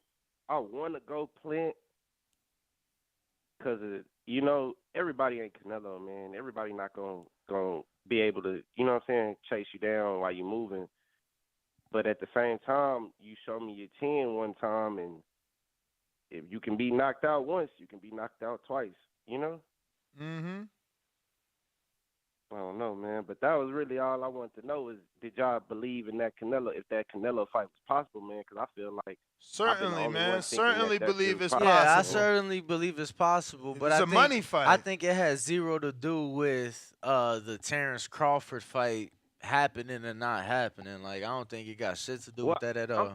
I was thinking more like if it don't happen. Like I'm not. But you just said if it don't happen, you just said if it don't happen, you think it won't happen for another 3 years. So again, the correlation I thought he said the zero. 3 years was Crawford Terence. Huh? Or is he talking? Yeah. No, Crawford Terence, the same person. What are y'all talking about? Bud and Terence.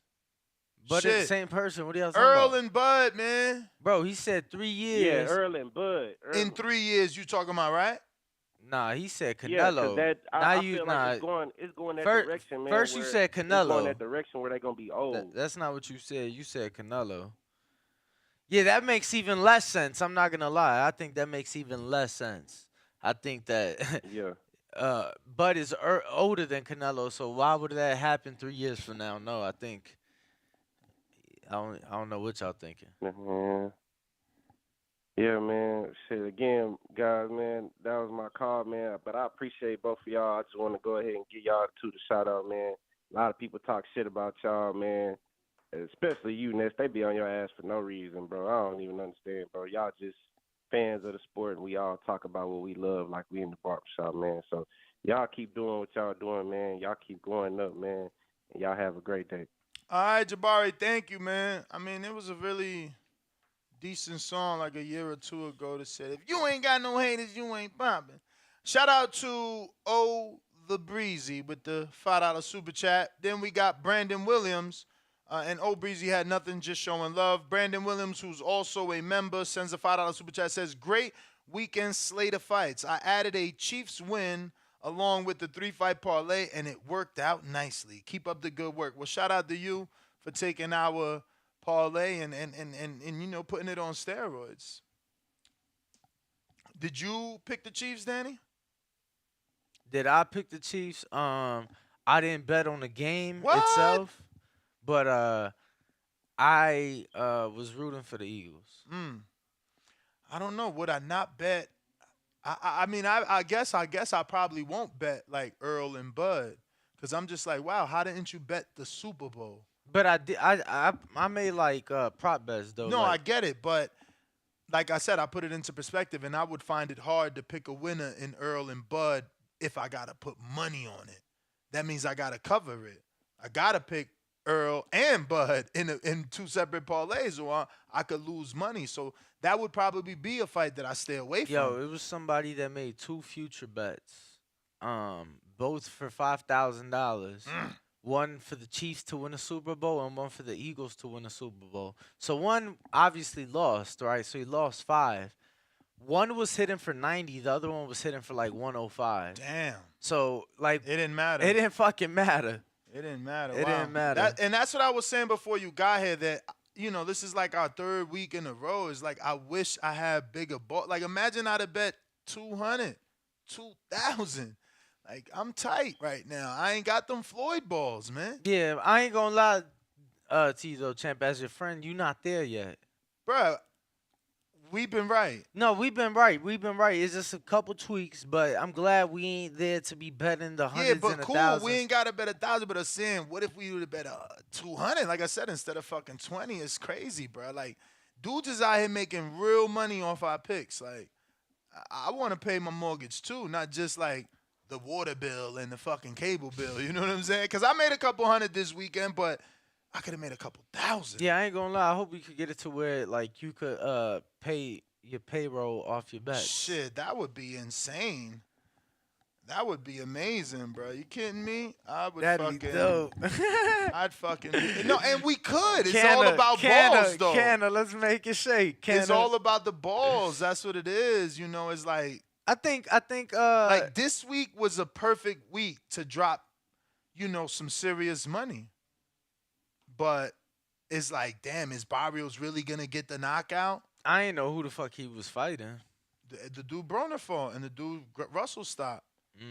And that's the thing. When I went through his resume, it's like, yeah, Barrios do be knocking these level of dudes out. And one of the callers put me on like, yo, Barrios dropped somebody every time he fight. And it's like, damn, he did, except Keith where he hurt him. And obviously Tank where he couldn't do it because, different level. But, outside of that, he was getting knockdowns in every fight. But we got Jamal, and that ain't Charlo. They say Nez got a damn wedding to pay for, 100. Word is born. If I could fucking make the money off the bookies, bruv, I want it. Jamal, what up? Jamal in Detroit. Shout out to Showtime. They picked up the telecast, so we get to see Tony Harrison versus Tim Tszyu on Showtime. All right, Jamal, we going to keep it moving. So you ain't available. I saw they picked up the telecast, but did they release information on that? Yeah, I got an email. Okay. Boxing Savant, what up?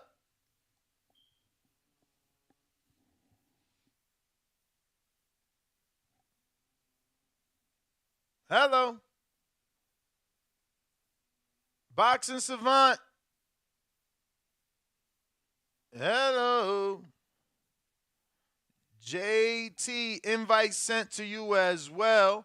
If you want to call in, the number to call 1-425-569-5241. You can also request to speak on Twitter Spaces and or Discord. And once again, press 1 on Blog Talk.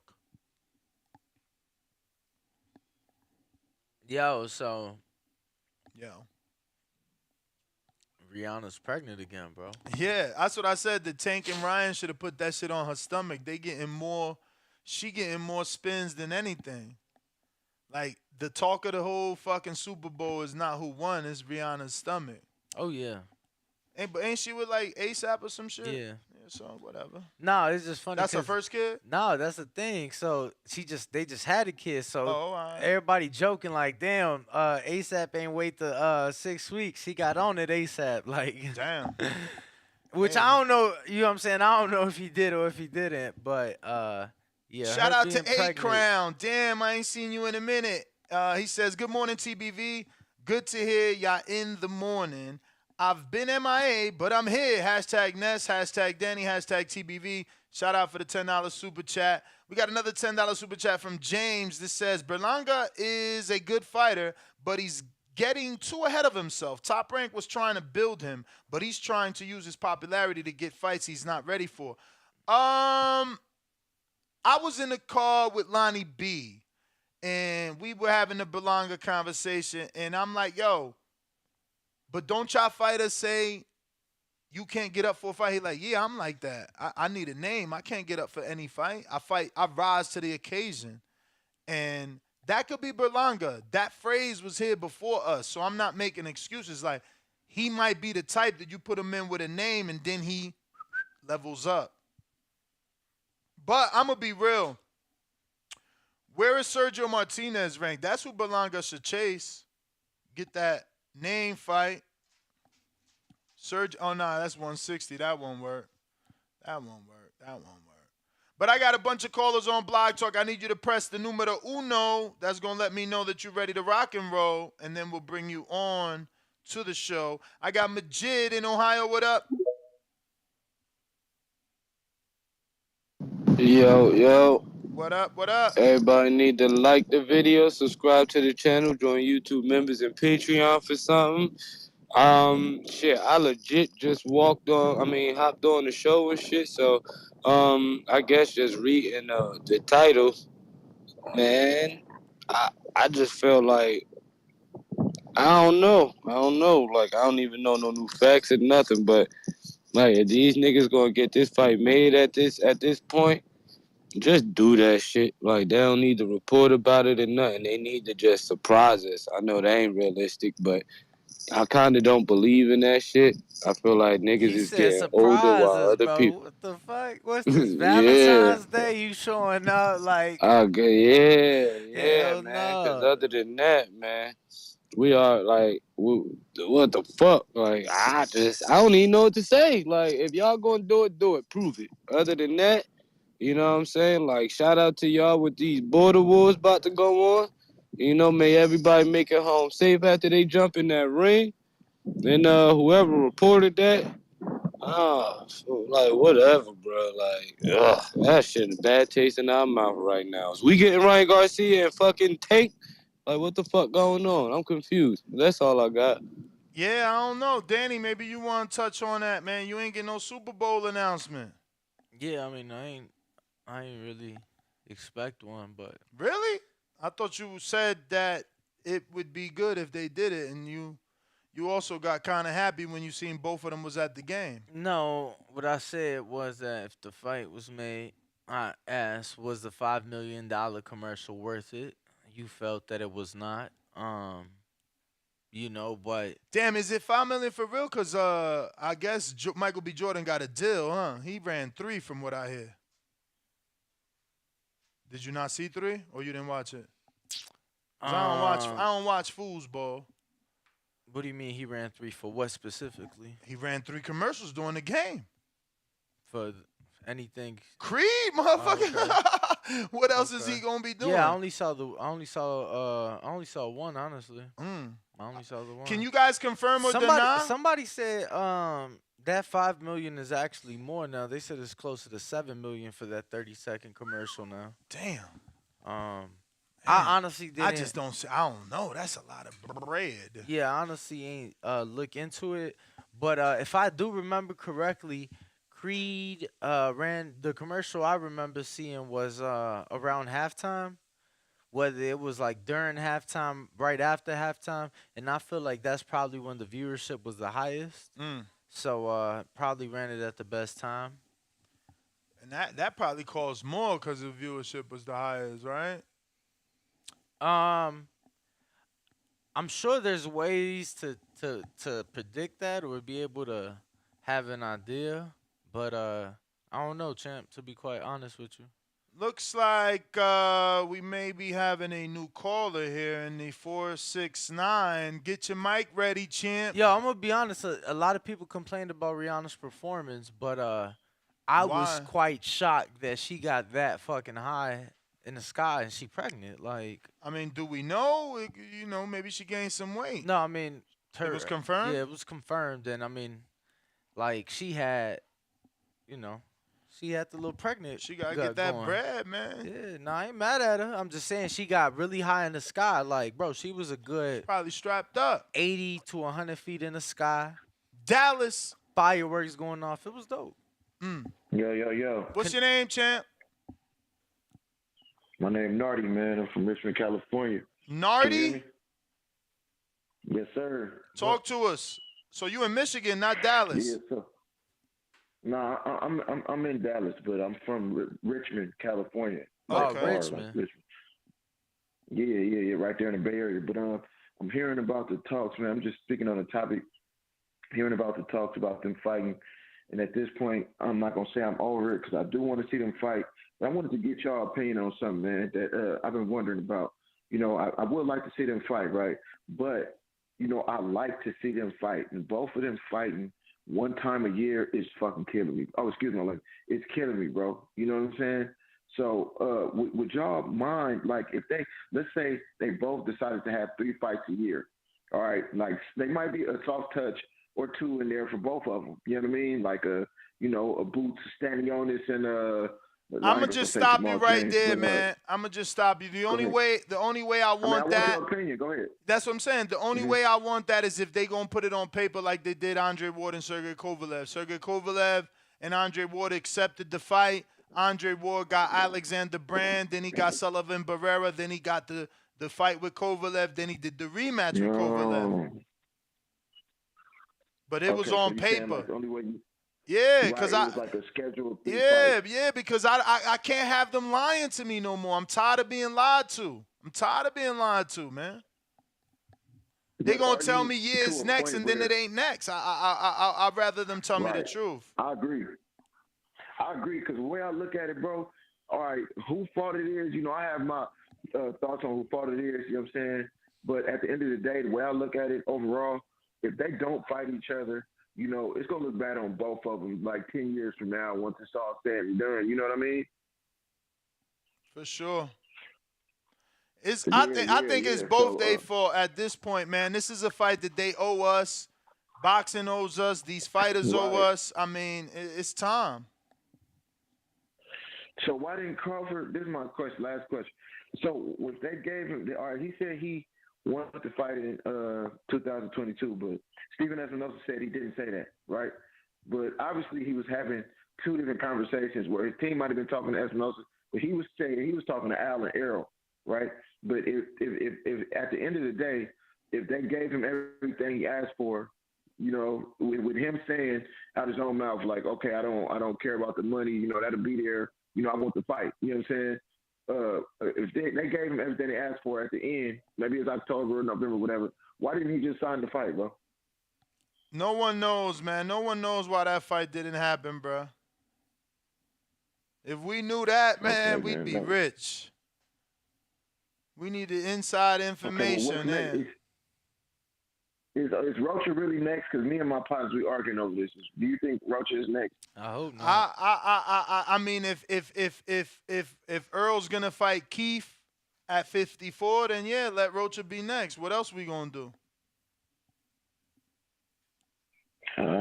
Okay, well, I go with that if that's what you say, man. That's my call. But it don't sound like Rocha's next based off Rocha's interview with us anyway. Like, I mean, yeah, there's nothing that. I mean, he ain't said nothing to indicate. I mean, that he doesn't he's really next. sound like, oh yeah, let's do it next anyway. Like, he don't really sound like that. He doing the Virgil Ortiz. I don't know. He ain't giving me that. Yeah. I want that next type of feeling. Yeah, because see, the way I look at it, bro, Crawford, all right, with Virgil and Boots getting out of the WBO rankings with their next fight, I don't really see because they asked me about the Rocha fight, and I'm like, I don't really want him, but I don't see no other fights for him. Exactly. If he's not going to fight Spence, he's not going to fight Thurman or nobody like that. You know what I'm saying? I mean, he could offer Boots a voluntary, but he gonna have to fight on Showtime, and it's gonna have to be like that. But I don't know that they could even do that, right? Because Crawford be getting $6 million to fight fucking Porter. So like, how much he gonna want to fight Boots? Very good point. I mean, you don't think at this point he should shave some of that off just to like him? Yeah, but why you gonna take a pay cut for Boots? You take a pay cut for Earl like he was already doing, accepting 35%. You don't take a pay cut for Boots. You the champion. I don't feel like I'm just saying. All right, you're the champion, but at the same time, it's already I'm not gonna say a known fact. It's already out there that Bob was pretty much ending up in the red, giving you that money, right? Yeah, but that's because Bob don't know how to promote black fighters.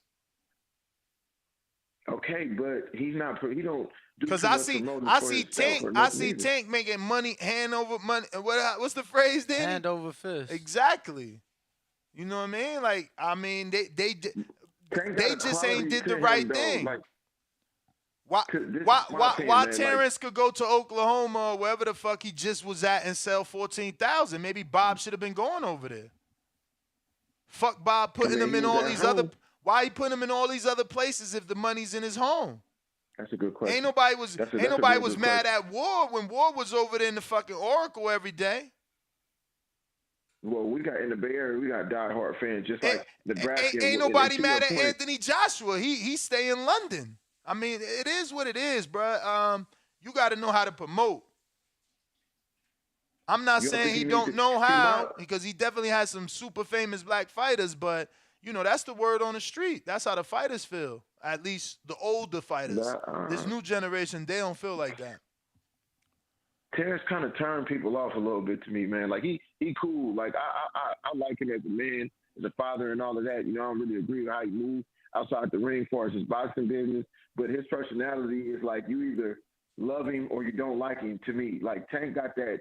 Tank has more of an inviting type of personality to me, where where break down barriers, no matter what race or whatever you are. You could kind of identify with him a little bit, because he's kind of, I ain't gonna call him a kid, but he's like, he kind of more inviting to me, man. But I like Bud. I man. mean, but is they two different people, man? One dude got brought up under Floyd on Floyd undercards in the limelight, and another dude has been fighting for his existence from the beginning. Like when he wanted the Prescott fight, Top Rank didn't believe in him. Bo Mack and him had to beg for that fight and say, yeah, we want it. Cameron Duncan didn't believe in him. He been wanting the Earl fight. Obviously, Bob ain't believe in him. He ain't never sent the offer over there that was worthwhile. He never did it. Who, Bob? Who else we talking about, man? Bob. Yeah, no, I'm listening to you. But Bob also let it come out of his mouth that he never really asked for the fight. Who never really asked for the fight? He said come on, don't do that. Don't do that when you know damn well there's a whole video of Crawford arguing with Earl in front of Bob's face. Yeah, but that's like all right. I mean, that that video right there, the fact that I know where you leaning at, I can hear it all in your conversation. You a Earl fan, and you believe Earl, and you believe that Crawford walked away from the fight. I hear that, but you can't rewatch that video. You can't rewatch that video and tell me that Terence Crawford don't look like he's a fucking psychic now. Now that that video's 3 years old, everything Terence said is true. So the fact that y'all still on the other side is because y'all blinded. Y'all got the horse races on from Earl's Ranch. Nah, it ain't about yes, blinded, it is. man. You ain't never heard of smoking mirrors? Smoking mirror. He fucking told you before it happened. He seen the future. He's seen the future. Y'all literally about to say he struggled to make the weight. He can't make the weight no more. Y'all about to say that. That's what we on. Why you think the key fight? I never said Bro, that. the key fight at 54. Stop it, champ. I gotta get to some other callers. I gotta get to some other callers though. You wildin', man. You wildin'. The fucking video Bob, is like right there. Right there. Standing next to what's so my Bob man's? could send an offer to PBC and Showtime to make the motherfucking Wilder fight, but he never sent nothing over to Earl or nothing. And that was a fucking top-ranked show. Oh yeah, it was a Hooker fight. Yeah, it was. They both went to visit Hooker because they both tight with Hooker. Yeah. I'm gonna go back to the 313 Detroit. Are you available now? You got your mute on. I'm here, man. Oh, what up, champ? I'm here, brother. I'm here. What's up with y'all? How y'all doing? Another day, another podcast. What's up with you? All right, I gotta go talk to my. I got a couple things I want to say, but I gotta speak to my closet heterosexual fan that just called. He tried to hide that shit, but the more he talked, all the same talking points leaked out. Mm-hmm. But on the real, I'm gonna tell you what I see. That's the biggest problem with this fight and most fights not happening is Al fucking Heyman. Al fucking Heyman. Let's be for real. I think that they're still relatively new in boxing, and his main selling point is Floyd Mayweather. So everybody he got coming over there, he can show them the Floyd Mayweather, what Floyd did. But Floyd's a different animal. Everybody ain't Floyd. I mean, let's think about this. Like in 2012, look at Adrian Broner when Adrian Broner was the hottest fighter in the world. You remember he was getting ready to go to the junior welterweights, and it was Danny Garcia there, undefeated, Amir Khan, Terence Crawford, Matisse, Rios, Peterson, Provocative.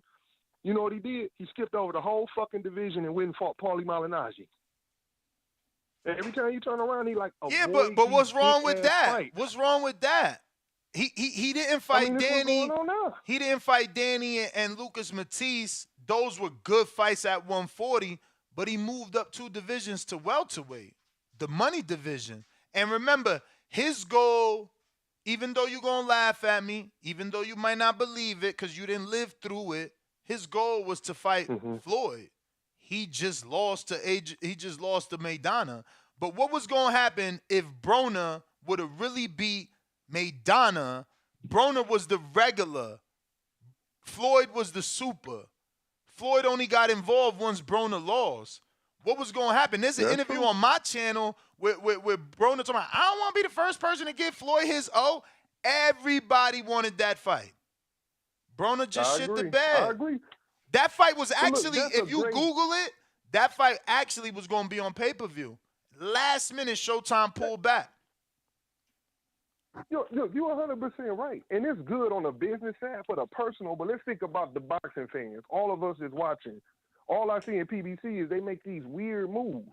You know what I'm saying? Then, like, think about this. Let's just take the Floyd and Pacquiao, the worst negotiation I've ever seen in my whole life, the worst thing ever come to boxing.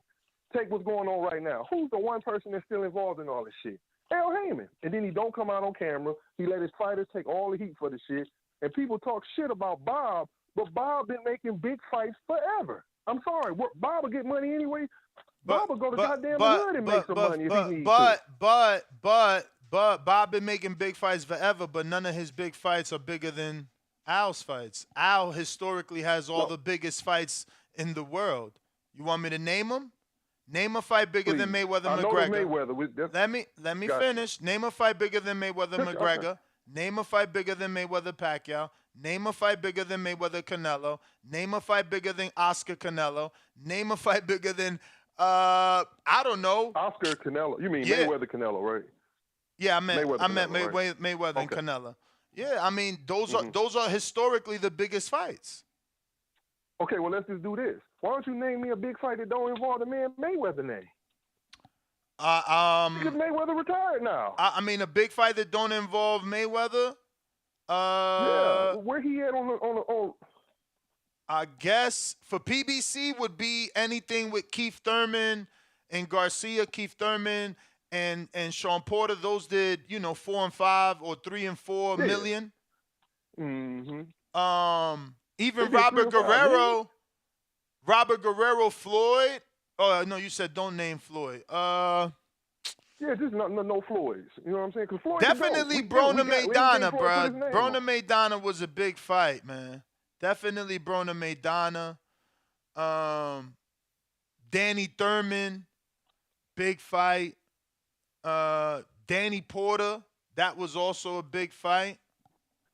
But you can't say none of them fights is bigger than any of the Canelo fights around this same time, right? Or any of the Pacquiao fights or any of the other ones. Like it's. But you can't. But that's what I'm saying. There's levels. Like you said, don't name Floyd. For sure. So the next level under Floyd is Canelo. Like for sure. And don't forget that Canelo was created off the back of Floyd.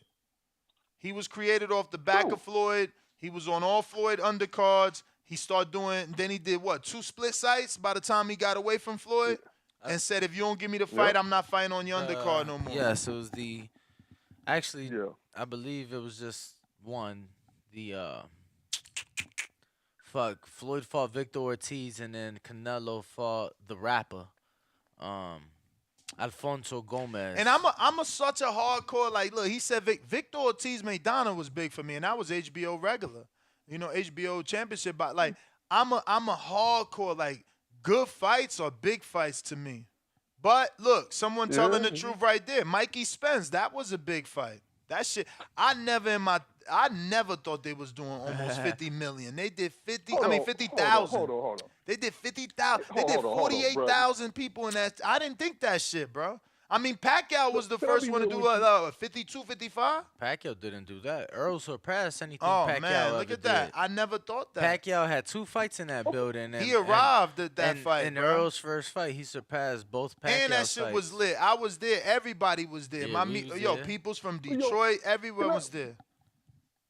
Yeah, but I just want to respond to you said the Spence Mikey Garcia fight, right? Hell yeah. It was great. I mean, it's pretty much the PBC. It was good for Spence and Mikey Garcia, but let's be for real. That was a shit fucking fight. I mean, Mikey Garcia never even fought at 147. I mean, it was shit. It was shit. It was shit because you and Da expected Spence to keep his energy and give us man down.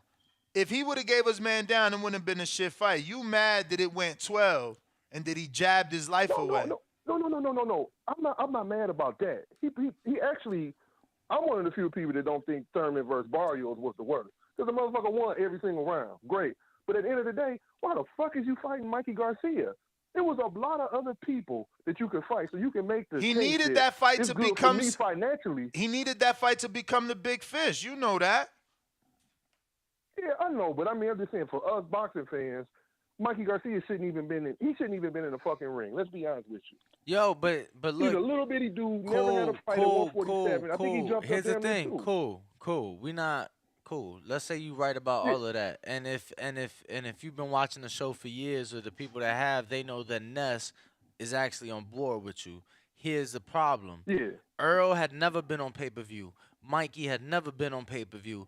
Earl had never done more than I believe 16,000 or 14,000 tickets by himself, which was in Dallas. So then you put him in a building that only Manny Pacquiao, first ballot Hall of Famer, and only Canelo Alvarez, first ballot Hall of Famer, both proven pay-per-view successes. You put him in a building that only those 2 legends have headlined, and he does better than both shows that Pacquiao did, and he comes damn close to what Canelo had done at the time. So you put that together, they did exceptionally well given all of those things. You know what I'm saying? Like, people, the success, the ticket sales and the pay-per-view was more than what was expected. It was shown that night that Earl was a bigger star than what we thought. Yeah, man. I got And you on you that, but said it and kind you of goes said to the same narrative, though, brother. and you said name. It kind of goes to my same. Go, my bad. Go ahead. I'm just saying you said name big fights, but like name big fighters that ain't been created by Al. Well, they kind of in control right now, but people come in and they come out of this game. And I think that a lot of times, like if you look at this model, Bro, he been in here for a minute, man. I was in like pull-ups. Since Mayweather, right? No, way before. He been before Mayweather. Remember, Mayweather wasn't his first client. Layman Brewster, Vernon Forrest. Then it was Mayweather. Okay. Paul Williams probably was it Paul Williams before Mayweather? Nah. I think it was Paul, but I don't think maybe I'm wrong about the Paul being first, but definitely Paul Williams was in there. Yeah, but he's like a real player now. He's on the same level as Bob and the rest of these guys. But my whole thing is who is the rest of these guys? I mean, it's Bob, it's Al, and then it's Matchroom. That's it. Like, you get what I'm saying? Yeah. Like, that's it. Like, but Al been a player for a minute. I mean, probably only second to Bob at this point. At this level, the crazy thing about like y'all perspective, and it ain't that I don't disagree. Y'all so entrenched with the boxing business. I'm not. I'm a guy at a strip club. I want to see some motherfuckers dance. You hear me? I don't care how much y'all making per dance. I want to see you dance. I want to see the best fights. I hear you, but the more you become a fan, right? Because it's like you want to see Ryan and Tank, and you just a casual, but they've been talking about it for 3 years, so you curious, you Google, you read, you figure, and you become a hardcore. And because of that, you gotta be educated. So it's not like why they not fighting. Oh, that's why they not fighting. You know, you gotta educate yourself. Yeah. That's what this fucking sport forces us to do. Y'all brothers right, man. I appreciate that. But hey, y'all get ready for my nigga Tony Harrison yes, to beat sir. the dog shit out of the zoo. And then he gonna go beat Jermell ass. Oh. And then he gonna put them buffs back on for us in Detroit, man. We're gonna be right back in the map. And then he gonna fuck around, lose focus, and lose somebody he ain't supposed to. But I'm telling you, he gonna win these next two. I'm going for it. Well, all right, champ. We appreciate you calling in, Jamal. Take it easy. If you're on Blog Talk and you want to rock and roll, I need you to press that one button one time. Boxing Savant. Going to you. What it do? Yeah, okay. We hear Can you you. hear me? Yes. Yeah, so the topic is this Errol and Bud back renegotiating behind the scenes. Yeah, man. Yeah, man, I'm gonna be honest with you, man. I think Bud just needs to go ahead and move on, man. Don't nobody got time for this soap opera shit. They don't really want to lay it on. So it's kind of like watering a dead plant. Damn. Word. Yeah, because it's like this, right?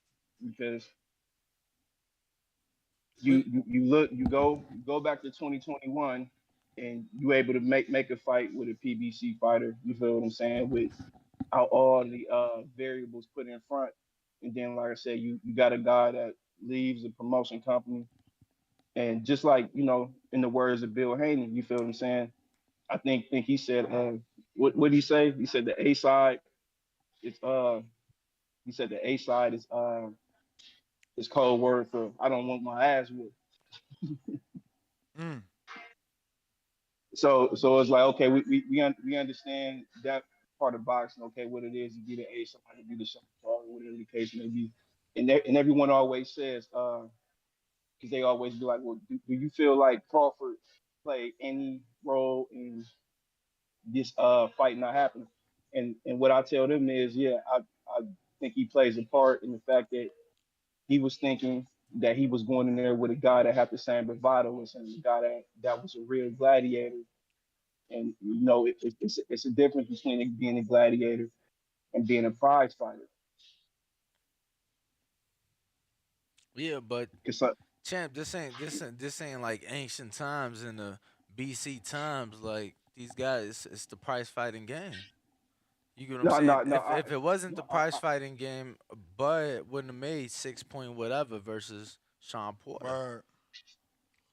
No, look, Dude's rich, rich. I get that. I get that guys fighting or whatever the case may be, but see the thing that always resonates with these two particular fighters is the meetup, the face to face, the handshake, the money bet on there, like this is stuff that men, these are agreements that men make verbally. You feel what I'm saying? So when we start letting other things get in the middle of it, promotion companies and uh who's got more belts or whatever the case may be, like we can't just get it on to see who's the apex predator between us two. You feel what I'm saying? And it's not like you're not gonna make any money. You feel what I'm saying? We get it. You gotta go in there. You need to make some money because you're putting your life on the line. You feel what I'm saying? Because the argument now is, and it's kind of like with the Devin Haney situation, because everyone's saying, oh well, Tank is the man at 135, even though Devin has all the belts. And me being a boxing purist, I don't resonate with that narrative at all because if we gonna start paying that narrative, then we need to tell all the amateur fighters, well, why don't you just build up an Instagram following? If you got more followers, that means more than you actually being nationally ranked. You get where I'm going with this? I mean, in some cases it do, man. I mean, it does depending on where you fight, however much clout you able to garner, whatever the case may be. But like far as boxing going on for future sense for the next generation, like what is the narrative that we really kicking out there to the next generation of fighters? You feel what I'm saying? Does it mean anything to be revered as the top dog, or does it just having the most clout mean more? So I I mean, mean, it obviously matters to be the top dog, but the dude with the following is gonna get the shot at the top dog.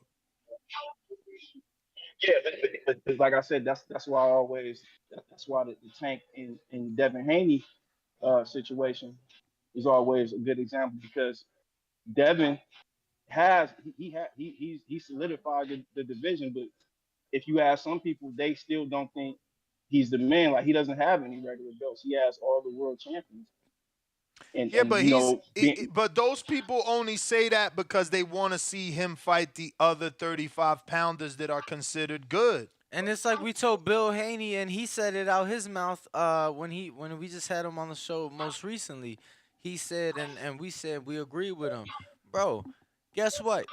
He beats Loma and stays at 35 to fight the winner of Tank Ryan. They're gonna say You ain't fight he Shakur. ain't fight Shakur. If he fights Shakur, oh, he You ain't gotta fight Keyshawn. he ain't fight. He ain't want him to fight. No, I mean shit. He ain't fuck. He even going that far. He ain't fight the winner of that. So it's like it don't matter. It's gonna be an issue. One way they gonna talk one way or another. Like that's just a matter of the fact. Like that's just the world we live in. specifically in that order because I seen the video of the phone conversation with them a few months ago, and they basically agreed that they was gonna fight. It may not be at 135, whatever the case may be, but that I guess they agreed that they're gonna see each other. Like they're not gonna let per se the politics of boxing get in the way of them sharing the ring together because they know each other. They got a respectful relationship with one another, coming from the amateurs and going back and forth with each other's cities per se. So they made, like I said, a verbal agreement between two alphas, I would say. Okay, we're agreeing we're gonna get it on. Now, if you take the Tank and Devin Haney situation, it's like, okay, they got history, sparring matches, whether nobody was there that I know. You hear things, whatever the case may be. Okay, but Devin, he's 24, he's a young gun, and he has all the belts. Now Tank is the guy that came up under Mayweather. He's got the Money Mayweather stamp per se, whatever the case may be. So now you got it where the champion is talking about getting a fight with you. You feel what I'm saying? So is it cemented that Tank is going to fight Devin after him and Ryan get it on? Hell no, it ain't cemented. Ain't shit cemented, bro. That's why you calling us right now. Ain't nothing cemented I mean, in this game in this sport. Like nothing. Exactly, because I watch and I pay attention to it all. So like I said, just going back to what I was saying, like the narrative of not wanting to be at the top, because at the end of the day, if we just going to diminish the belts, then just diminish it, and then everybody's going to the Hall of Fame off of pay-per-view numbers or Instagram followers or whatever jewelry store they go buy jewelry from or whatever foreign car that they ride in. That's all I'm saying. Boxing Savant, let me get to some other callers. I got Why So Serious. What up?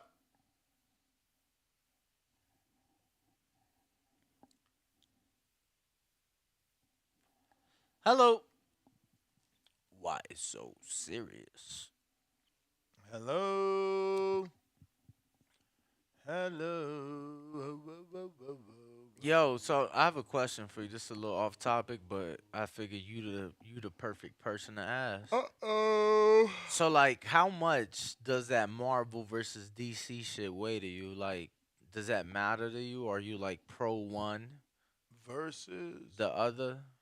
Do you prefer one or over the? Do you support one more than the other? No, I don't support one more than the other, but I mean, I think the Marvel universe is bigger. So that's your preference, right? No. No, you Nah, prefer because DC? Superman is DC. Okay. But Wolverine is Marvel. So, cause I ain't gonna lie to you, bro. I saw somebody. I went to a Super Bowl gathering.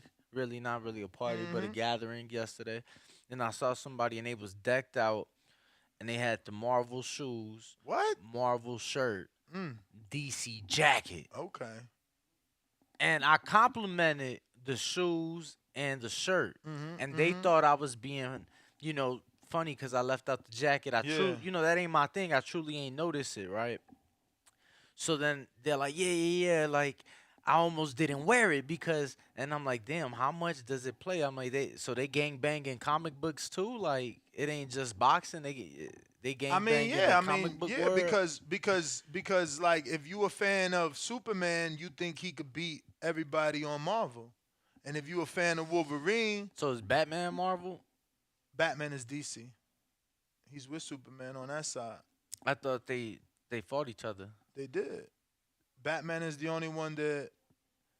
I mean, obviously the world knows how to beat Superman, but in the universe, Batman is the only one that could beat Superman. I mean, he's been beat. He's been beat in the comic books because Doomsday put it on him. Somebody killed him. So, but Batman, he got the secrets. He know where to get the motherfucking kryptonite. He got the money. All that shit. Yeah, I was just curious, bro, because I know that's. So it's like I would I think Wonder Woman would definitely beat any girl from the X-Men. Like, I mean, from the Marvel. Like, who the fuck really could beat Wonder Woman? And she with DC. I don't even remember the girl that transforms with the blue. She with X-Men, but I don't think she's strong enough. Damn sure ain't gonna be Storm. Oh, the girl from Marvel, the Phoenix. She might kill Batman. I mean, Superman. She probably got the power because of the sun to kill Wonder Woman. Wonder Woman, okay. Yeah, maybe. I didn't think of that. Steven, what up? New York. I mean, Connecticut. What's good? Dímelo. Hey, Danny. Good day, sir. You was a little late today. I want to ask you a question. What up? Talk to me. My apologies to the people. All right, hey, it be like that sometimes. How do you feel about Spence and Crawford? In terms of. In terms of utilizing a certain amount of energy and hoping the fight happens, and how you feel if the fight's going to happen or not overall. Yeah, look, I actually had a conversation on my way here this morning with somebody. And look, man, I think that the fight does happen. I think that the fight should have already happened. I'm gonna be quite honest with you. I have lost some hope.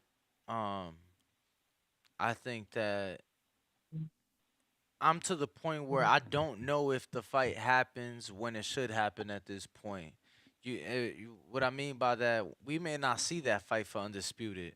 Yeah, they may still be undefeated, but we may not see that fight for undisputed. And unlike some people, the belts do matter to me. I think that that fight for undisputed is the biggest it can be. I think that that fight is, I think that fight is huge regardless. But if it's not for undisputed, everybody in the back of their mind gonna know, damn, it could have been this. You get what I'm saying? Like, Yeah, so absolutely. I definitely get what you're saying. I've lost some hope. I've lost definitely some. I guess hope is the right word for the most part. But I do believe it. I do believe it happens when it's all said and done. Okay. I think it happens. Got you. I just wanted to get your viewpoint. I appreciate your viewpoint too, because it's pretty much where most people kind of should be to some extent. But the truth of the matter is, a lot of us diehard boxing fans, it's like, fuck this fight. If it happens, I'll pay for it. I'd love to be there, but Bro, it's it is just, what it is. Y'all do what you gotta do. For me, it lost some of its luster because they did the latest. To me, the latest striking for the fight was for this date. And if they had made the fight in early August, then I think they would have. That was the hottest point for them to strike, in my opinion. look, you got to understand. Point, for me, it's hard. I can't just come say I'm done with the fight, man. I love the sport. It's a business, unfortunately. But bro, I love this shit. So it's like I don't want to see these fights not happen. You think I didn't feel good? Like, bro, I've been the one out here in these fucking streets saying that Tank Ryan deserves to be the first fight ever at Allegiant Stadium, Raiders Stadium here in Vegas. I've been the one saying, yo, let's use the platforms, take them to the Super Bowl. Yeah, that's Fox. Fuck it. You know what I'm saying? I got happy. I liked seeing them at the game yesterday. Obviously, nothing came of that. But I want to see the sport grow. So when Canelo's fucking driving a beer cart on a golf course in a Michelob Ultra commercial during the Super Bowl when 100 million people's tuned in, I like that. When Michael B. Jordan is doing the Creed 3 commercial when 100 million plus people's tuned in right after that halftime Super Bowl with pregnant Riri was shining like a diamond. You feel me? I like that because I want the sport to grow. So I can't sit here. I definitely have lost hope. I've lost enthusiasm for the fight. It's a fight that when it happens, I will be in attendance. You know, but I can't not shit on what I love the most, bro. Like I want to see Bud Crawford versus Errol the Truth Spence. I want to see Tank Davis versus Ryan Garcia. You get what I'm saying? Fuck, I'm gonna go to London and see AJ. Like, I want to see Katie Taylor versus Amanda in Ireland. You get what I'm saying? I want the best. So I can't sit here and not say, but you know what I'm saying, the optimistic truth. I got Why So Serious back. What up? Knock. Who's there? And that's what I'm talking about. It's been a little minute, but thank you guys for always being spectacular and doing what you do best. And that's just. I'm sorry, I gotta ask. I gotta stop you right there. I gotta stop you. I'm sorry, I can't let you go any further. What's a little minute? Like 60 seconds is a minute. No, I said it's been a little minute since I last. I'm fucking with you, man. Go ahead, man. Okay. Go ahead. Come on. So first, let me start off by saying this. Commit to the Lord, whatever you do, and he will establish your plans. Proverbs 16:3. Ness, the two people you were talking about was Mystique and Jean Grey. Jean Grey, the Phoenix, and then Mystique, who can change into all kind of different people. I think Jean Grey, the Phoenix, beats Wonder Woman for sure. And I seen somebody, that's an unfair comparison about Captain Planet. That's a man. Right. But I'm with you. Maybe because it takes some of the girls' rings to create him, but I don't know where that came from. But so couple things. So first, a shout out to Right Hook Hottie, I think her name was. No, that's just your brain. It's Right Hook Roxy. Oh, sorry. You guys stay sexualizing. Oh my goodness. All right, sorry. I'll be multitasking. I'm with her. I think 3 minutes will be fine.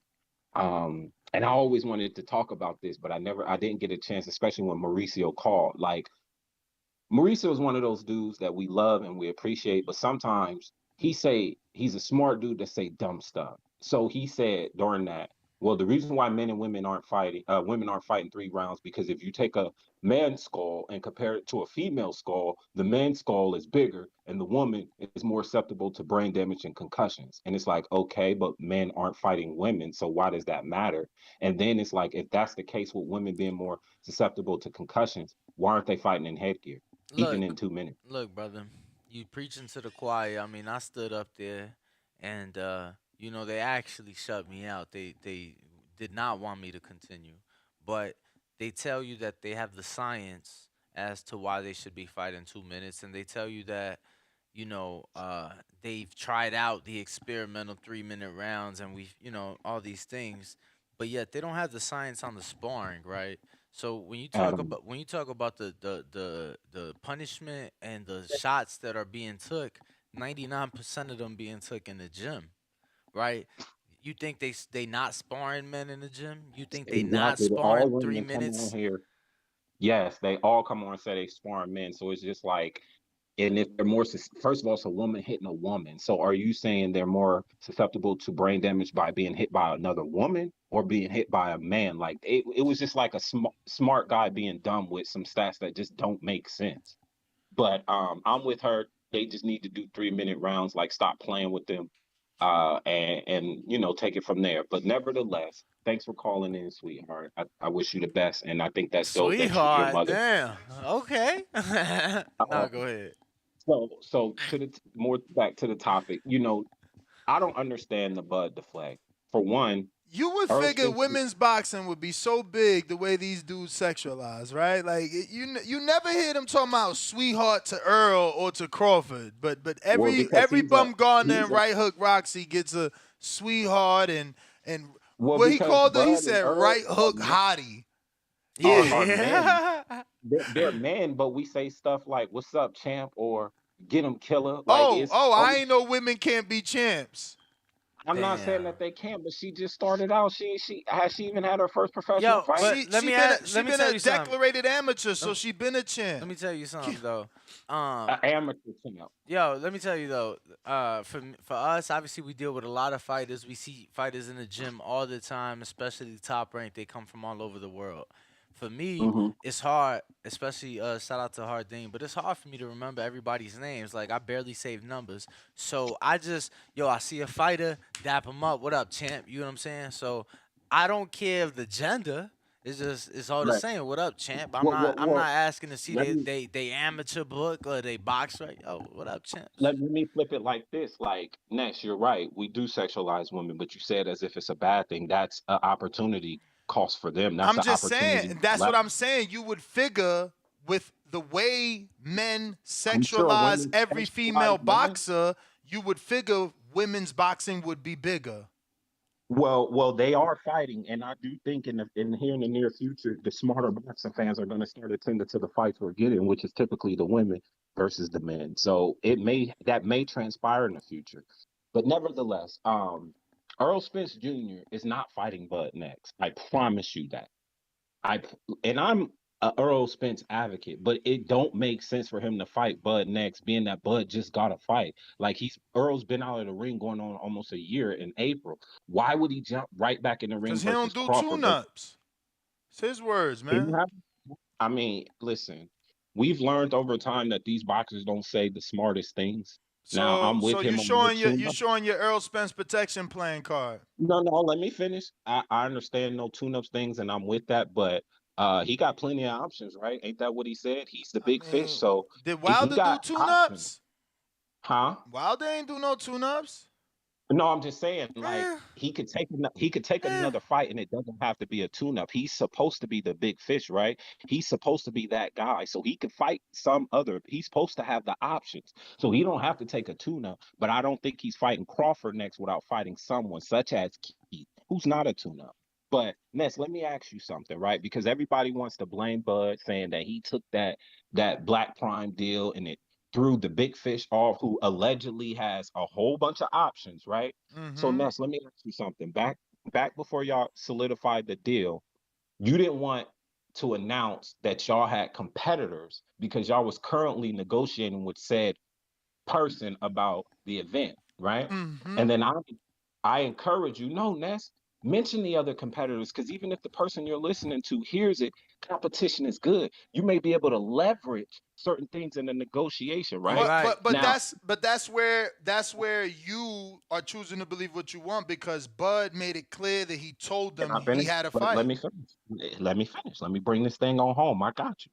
So it'd be different, right? If you signed an NDA, a master service agreement, or something like that, saying I'm exclusively only negotiating with you on a new vendor from me and my partner. Then that puts you in the wrong for having outside sources that you're looking into as a contingency.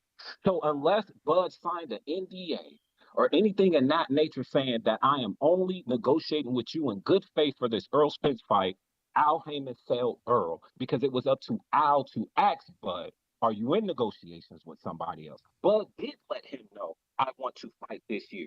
So Al dropped the ball. So, like, why do y'all keep blaming Bud for bad negotiation on Al Heyman's part?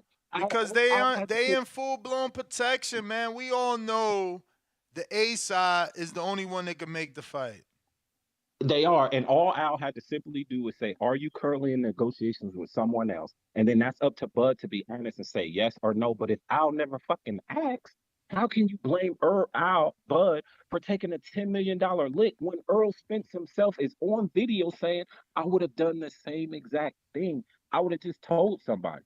Well, he don't have to tell you if you don't ask. I What mean, he tried to tell. From what I understood, he tried to tell it was Al that was unavailable because was going through something with his mother, and that's also understandable. And that's why I think we here today. I think we revisiting the negotiations because even though us as fans we took sides, I think Al understood, bro. You had a $10 million payday, and I think Bud understood, bro. You was handling your ill mother. And if there was no understanding, I don't think we'd even have these reports That's of what I'm saying. a remote possibility. You know what I'm saying? Even though remote possibility is a horrible phrase. No. I mean, obviously that's not the most optimistic, or that's nowhere near a done deal. But bro, if they wasn't somewhat on board with each other, somewhat on the same page, we ain't even got shit to talk about. Yeah, You hear me? talk about. But my whole thing is to the caller, stop calling in here blaming Bud. Like, this is clearly something on Al Heyman, where, like you said, Ness, he had personal issues. But I still think when they started negotiation, that's something that an experienced person, Adrian will even tell you, that's something an experienced person should already know. Are you in negotiations with anybody else? That's a simple question that he could have asked from the very beginning to help get and understand what he's dealing with. It's just he dropped. So Karma Serene in the chat saying, "Oh please, Ness, he could have relayed that information." Well, he tried to call Earl, who refused to answer the phone. Who refused to answer his call, and then he called Al, who told him he was too preoccupied. So like, I don't really understand what y'all want. You feel me? It's ignorance, man. It's pure ignorance, and what they they've just been picking doing. sides. They're picking sides. Exactly.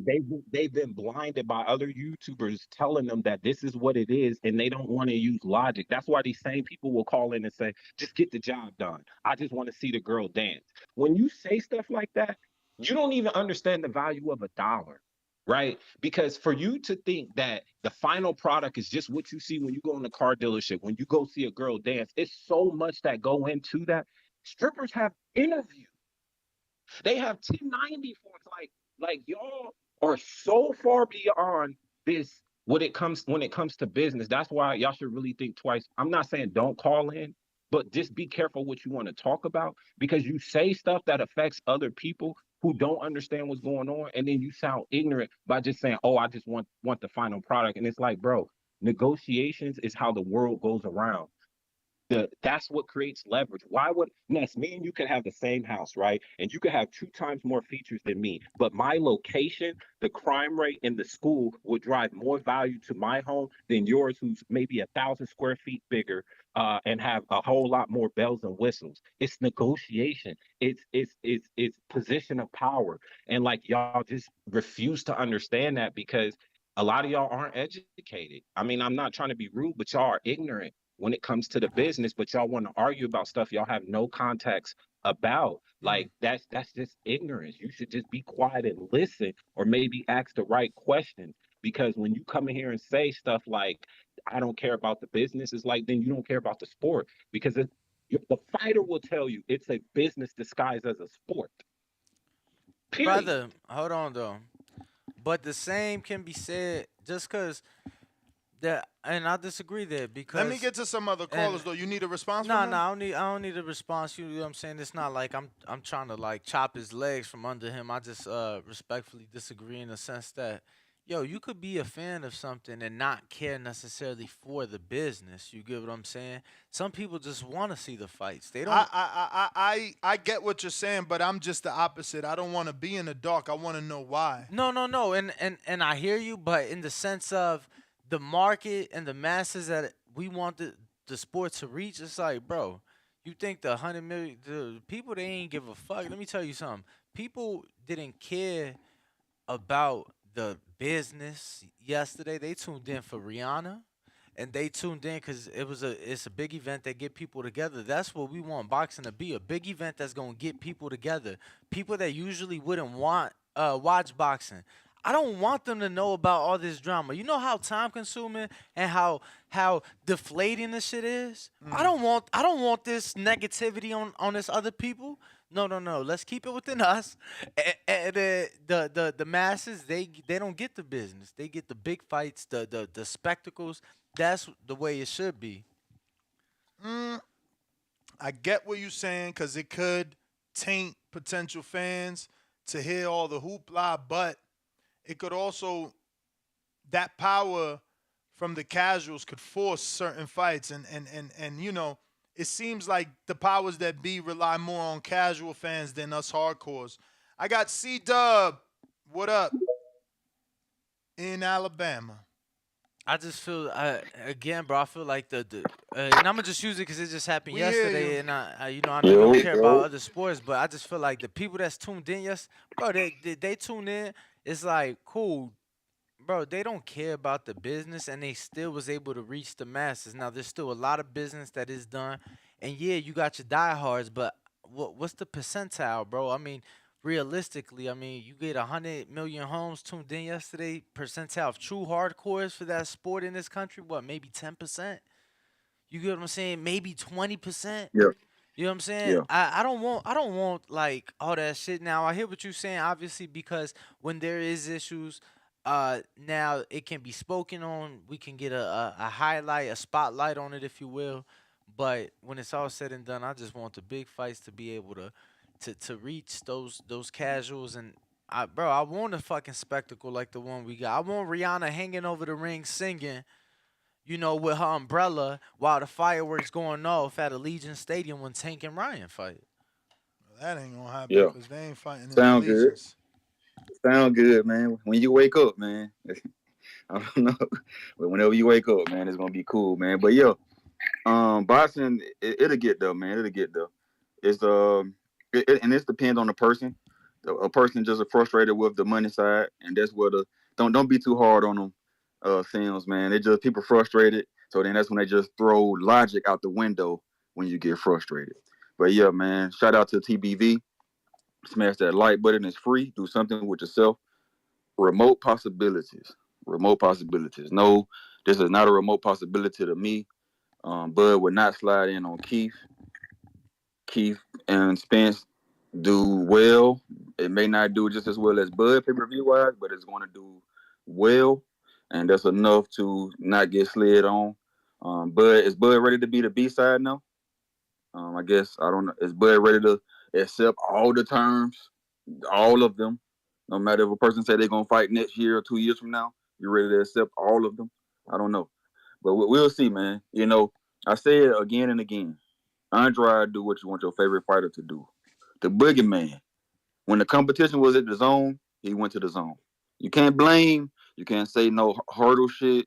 You can't say no smoke and mirrors. You can't say none of that on Andrade's side.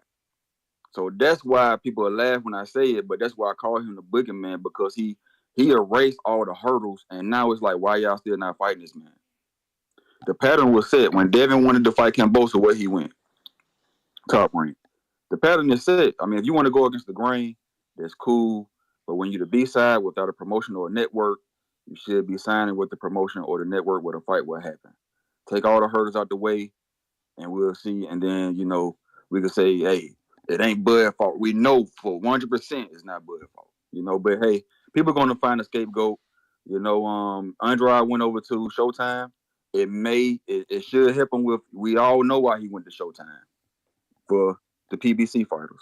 So it's just you got to get down and lay down, man. People boxing as a sport, it's all these remote possibilities. Why you think they gave Andre a DeMond Nicholson and they didn't give Crawford a Cody Crowley? Is he on Showtime? Neither is Andre. Did you not hear our interview with him? It's a one fight deal, fight by fight. He back. Okay. So he hasn't decided to. But he was with DeMond when he got the fight, though, right? That was his one fight. What do you mean? What the fuck is he talking? That was his. He was with Showtime when he got DeMond. That was his one fight. That was his like he said, he's on a fight by fight. So, okay, dude. You do the fight by fight thing then. So again, I ask you, why wasn't Crawford offered that? If it's Crawford's fault, why was Andre offered a tune-up and Crawford not?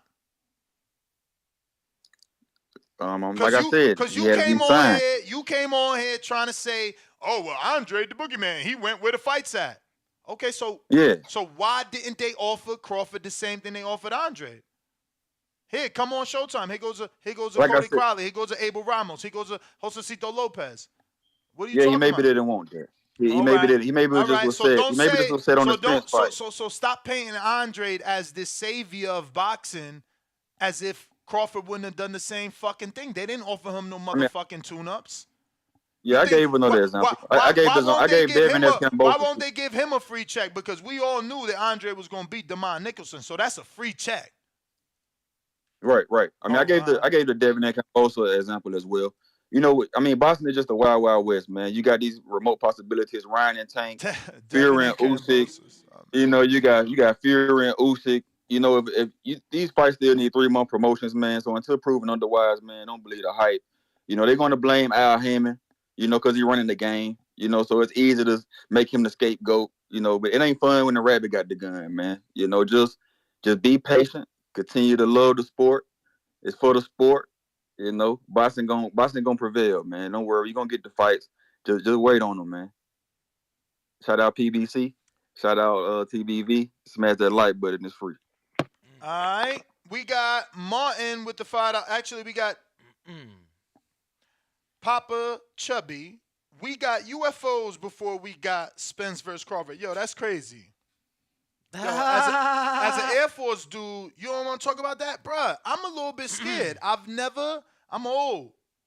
I don't feel I've ever read this many reports of us being, or let's say not being attacked. Let's say our airspace being violated. Compromised. Bro, it's like every day. I seen Alaska. I seen over Michigan. I'm going to just say that, shit's weird. I'm going to just say that I'm not concerned because, they ain't called nobody back.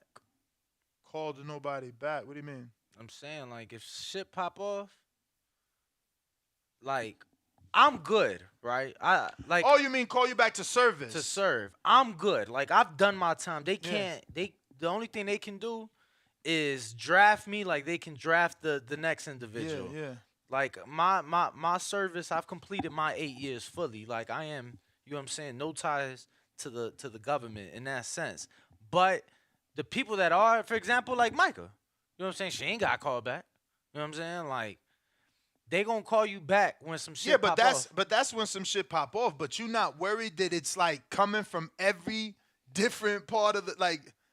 It's first it was a balloon, now it's objects. I mean, this shit is getting crazy. Yeah, I feel like again, if the airspace was truly compromised, we'd be in a different situation. But why is it being reported almost daily now? I mean, reported through what though? Because and before the news. Okay, and that's why I asked you because I've only seen it on TikTok, and I'm not being funny. I've seen it all over Instagram. See, I've only seen it on social media. Like, I haven't seen it a. But social media is the new news. They source from, Yeah, but when I say social media, I want to be There's clear. videos too. Yeah. But I want to be clear. I've seen videos where I've seen like 2 or 3 videos already claiming that the shit has been shot down. If there was an air-to-air strike, which means what? Because you losing me. That's shooting an object down in the sky, from sky to sky, which is what these people are posting. They're posting that a plane shot the balloon down. Yeah, bro, an air-to-air strike in this country, and I don't know all these numbers, but I'm pretty sure it has only occurred once in our lifetime. So that would be a historic event, something that would be all over the place. I truly shooting something down would be all over the place. Absolutely. Like an air-to-air strike in this country, that would be breaking news. I'm talking like let's say it would have occurred during the Super Bowl. I believe that they break in the Super Bowl to report that air-to-air strike. Absolutely. So you think these reports of objects being shot are fake? No, I just don't think that it's what people think it is. People keep saying, "Oh yeah, this shit came from such Foxy and such Brown place." said they showed it this morning on the news. Oh yeah, and that's why I was asking you because I haven't seen it. They shot too much shit down. When they gonna find something? Again, because it shot it down over the ocean, brother. We trying to find it. Exactly. It's like I know they found it. They just keeping it to themselves. Again, if there was more to it, I feel like If there was things to be concerned about, I feel like. I mean, I'm not saying we need to be concerned. I'm just saying like it is fishy. It's like kind of happening a lot. But look, Info Joe said it's all over the news, Danny. Oh yeah. But we got in the 706 Black Ray Donovan. Yo, what's good? What up? My bad. What's the topic for today? Errol Spence versus Terence Crawford. Reportedly, remote possibility that it could happen next. Okay. I mean, I would hope so, but I highly doubt it. I believe it when I see it. But again, like everyone else been saying, it's just business. So for Crawford to come back to the table, I would love it. But just knowing how the business goes, I would highly doubt that that's going on behind the scenes. Oh shit, yo, this shit really did happen. Yeah, I don't know what you're talking about. I've been seeing that all over social media. Nobody in the news been talking about it. I mean, people report in our chat that it's definitely been happening, but I've seen so many. I'm like, oh wow, it's like the 5th one and shit in like 2-3 weeks. I'm like, whoa.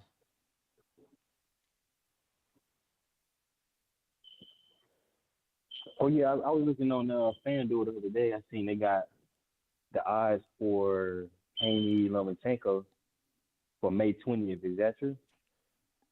I mean, they always had odds. Well, they had the date under it. It had May 20th. Yeah. I mean, it's at that date, but you know what I'm saying? Ain't nothing official. And official, okay.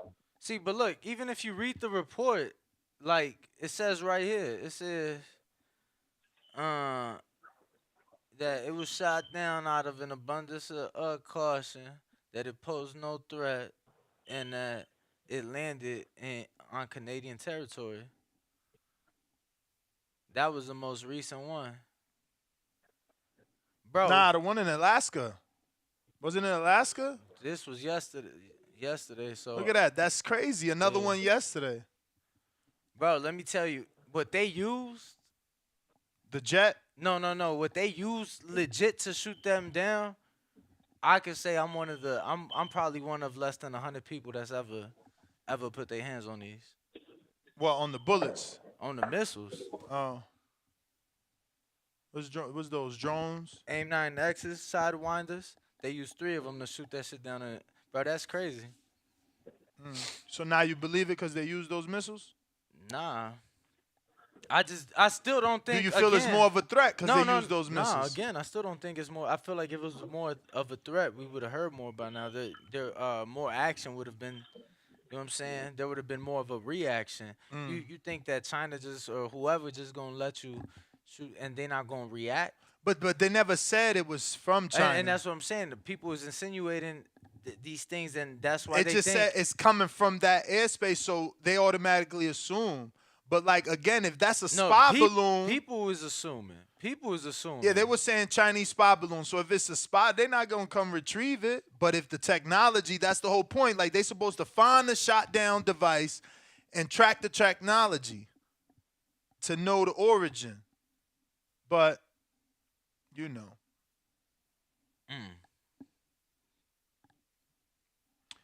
If you want to call in, you know the number to do so. 1-425-569-5241. Press 1 time. Looks like we got Matt Bent seeing. Let me double check. Yes, sir. Matt Bent 100. What up? Damn, bro, Can you hear me? You could only score high enough to get in the Army? Damn, that's unfortunate. Go ahead, Matt Bent. Hello. Yes, we hear you. All right, man. Couple things. Good fights over the weekend. Thanks to Jackie, I made some money. I made $104 because I knew you would get the decision. This is why we have weight classes. You know, Vargas moved up and he got, I ain't gonna say beat up, but he got beat just about every round. I gave him 2. To the caller who said insinuated that Crawford thought that Earl was a warrior. I'm not a protector of Earl, but Earl's resume says differently. That's the guy who doesn't take tune-ups and fight higher quality opponents, in my opinion. I'm looking forward to the Tank Ryan fight. We know what's going to happen in that fight. Tank will be dishing out more Tanquil, and I'm not a mental health hater because everybody has mental health issues. But after the knockout, it will cause Ryan a lot of stress, and we might not see him for a long time. That's my call. Great interview, and a peace.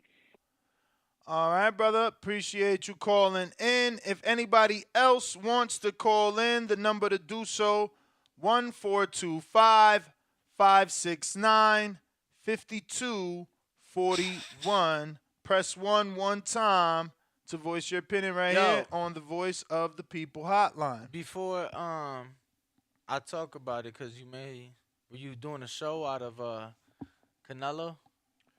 I forgot about that. I went with the Wilder story for this afternoon. So can I talk about it, or are you still doing a show? I mean, because it ain't official. I mean, whatever. I mean, what's your thoughts on that? On him fighting in I don't think you answered me. I said, is there beaches? If there's beaches, I'm going. But I also read a report that Zacatecas and like 3 other cities are on USA's do not visit list as of this week. Yeah, 3 spots in Mexico. They gave us warnings not to go. Okay. And Zacatecas definitely is one. I know that ain't got nothing to do with Jalisco or wherever the fuck Canelo's No, that's fighting. crazy though. That's but that I knew that it stuck in my mind because you from there, right? Yeah. Or your parents are from there. My mom's there now. There you go. So ask her, how is it? Bullets flying or what? I mean, she been out there for a couple weeks. I mean, locals don't never feel it though. Like locals don't never feel it. That's not true because where specifically where we from, like the airport in Zacatecas, that's where it's located. Bro, when we go out there, you knew who was cartel and who wasn't. Like you knew. Like that presence was felt. They drove the streets like that. You know what I'm saying? Like, yeah. Like they're the president? Oh, yeah, you know. Like the TV, the movies? Yeah. The reason I was asking you because, you know, the stadium's not that big. How big?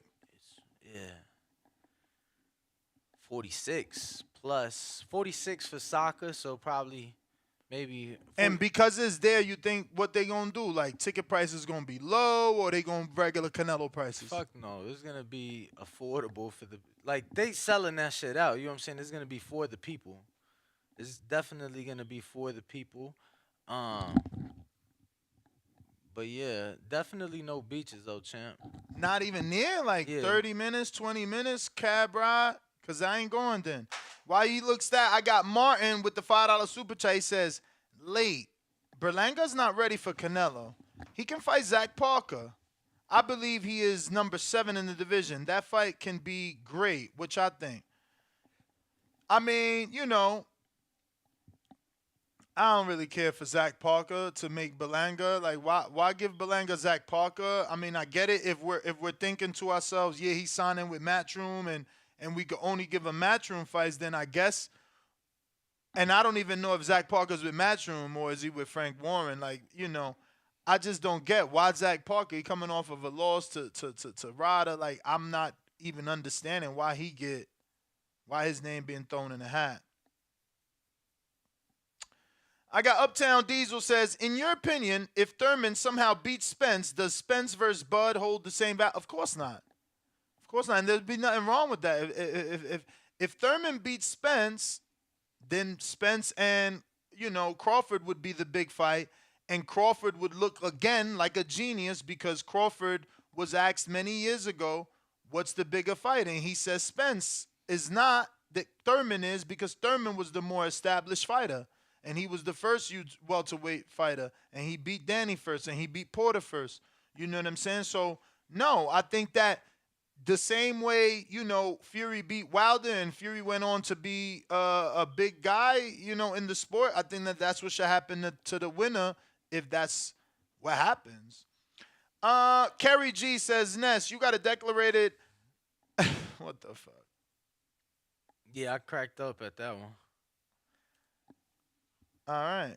So, you got a declarated record for slapping fools, but need your toasties out of I guess he meant to stay out of trouble. Your pod brought me back to boxing. Keep up the good legal work. Shout out, Kerry G. I'm trying to remain on the legal side, champ. That's his, he's. We got my man Nino Brown. Yo, Ness, Danny, what's good? What it do? Buenos What it dias. That was good, man. I ain't get to catch the fights this weekend, man. I was watching UFC and Super Bowl.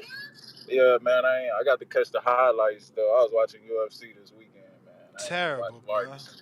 Yo, yeah, no, but I I ain't watched. gonna lie. I was watching. What you were saying? Because I did tune in to the Vargas fight. I saw Ray Vargas and Osaki. That was the only boxing fight I saw. But immediately after, I cut on the UFC fight, and it was a hell of a fight between Islam Makhachev and Alexander Volkanovski. Oh, me it was, Daddy. Yeah, that was a great fight, dog. But I catch the highlights. Like I said, I ain't never seen Foster before, but I seen he got a couple losses. But from what I seen from him, he looked good though. He looked sharp in there. I don't know if that's just because Vargas a little up there in age or what, but Foster definitely looked good. I know y'all was saying bet on him and shit like that, so that's a good call for y'all. I'm gonna definitely be tuned in to Foster in the future because I like from what I seen from him. And about the whole Earl thing and Bud, like I said, man, if they don't get this, I don't think this shit gonna happen next, no way, because I don't think Spence coming down to 147, and I don't see Crawford moving up.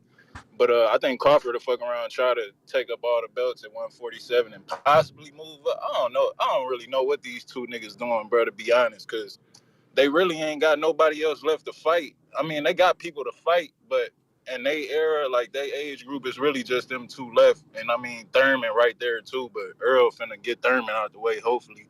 And then shit is just gonna be them two left, and all they got left is just the young bucks. You know what I'm saying? So I don't see why they fucking with backtrack trying to go fight Virgil or Boots or anything like that. And then get that Spence payday and keep it moving, man. But like I said, they've been letting this shit marinate so long. I know a dude was talking about the Devin Haney bets on Call you dead FanDuel or whatever, spot. nigga. I was able to look at the Spence versus Crawford bet. 90 seconds. Yeah, my bad. But yeah, I know they had the Crawford and Spence odds up for November of last year, bro. So it's like this shit been getting dragged out so long, man. They need to go and put the ink on the paper and get this shit rolling before everybody start losing motherfucking patience with it. Cause I'm at the point now where if this shit don't happen this year or next year, bro, I ain't even gonna care for this fight no more. They already damn near 35, 36 years old. So they need to go on and keep that shit moving. I ain't gonna take up too 60 much time. Y'all hit seconds. that like and subscribe button. I'll get with y'all later. All right, All champ. right, champ. Appreciate you Appreciate calling it for in. sure. Definitely appreciate you tuned in, calling in. Word. Let's see. Who we got next? My man said, "God bless the fire stick." Y'all crazy. Looks like that's it. Nest GTO, Instagram and Twitter. Ringwalk Danny, did we get to all the super chats, bro? I believe we did not. We got what is that? Androlis, whatever. Froster decision. Barrios KO. Yahir Rodriguez UFC for $1,000, and you only sent $2. Get your ass out of here. You capping. Show me your betting slip. Nah, I'm joking. Yo, so he did Rodriguez KO in the UFC. Yeah, I'm glad that I'm gonna be honest. I thought Yair. I was pulling for Yair, but I thought it'd be. I was hoping a decision. You know what I'm saying? So you bet wrong? Nah, I ain't bet. I was pulling for him. I honestly didn't bet because I thought I was really pulling for him on some Mexican shit. Like I'm riding for my dog. What? On UFC, but not boxing. Y'all hear him, y'all? I thought he had a shot. You know what I'm saying? I ain't think Ray had a shot against Oshaki, so it ain't the same. Yo, hilarious. He pulled for the Mexicans in UFC, not in boxing. Bro, I'm just saying that specific fight. I thought he had a shot. It's like Brandon Moreno. I was pulling for him, but I thought he had legit shots versus other people is like, they ain't really got legit shots. You know what I mean? Yes, sir. All right, then. That looks like it is everyone. Catch us on the next one, 12 o'clock from the Wynn Casino out of the Blue Wire studio. We'll be talking the heavyweight division, Deontay Wilder, and the rumors circulating the former champ. Peace. Bring Bogdanian as GTO the boxing voice. We out.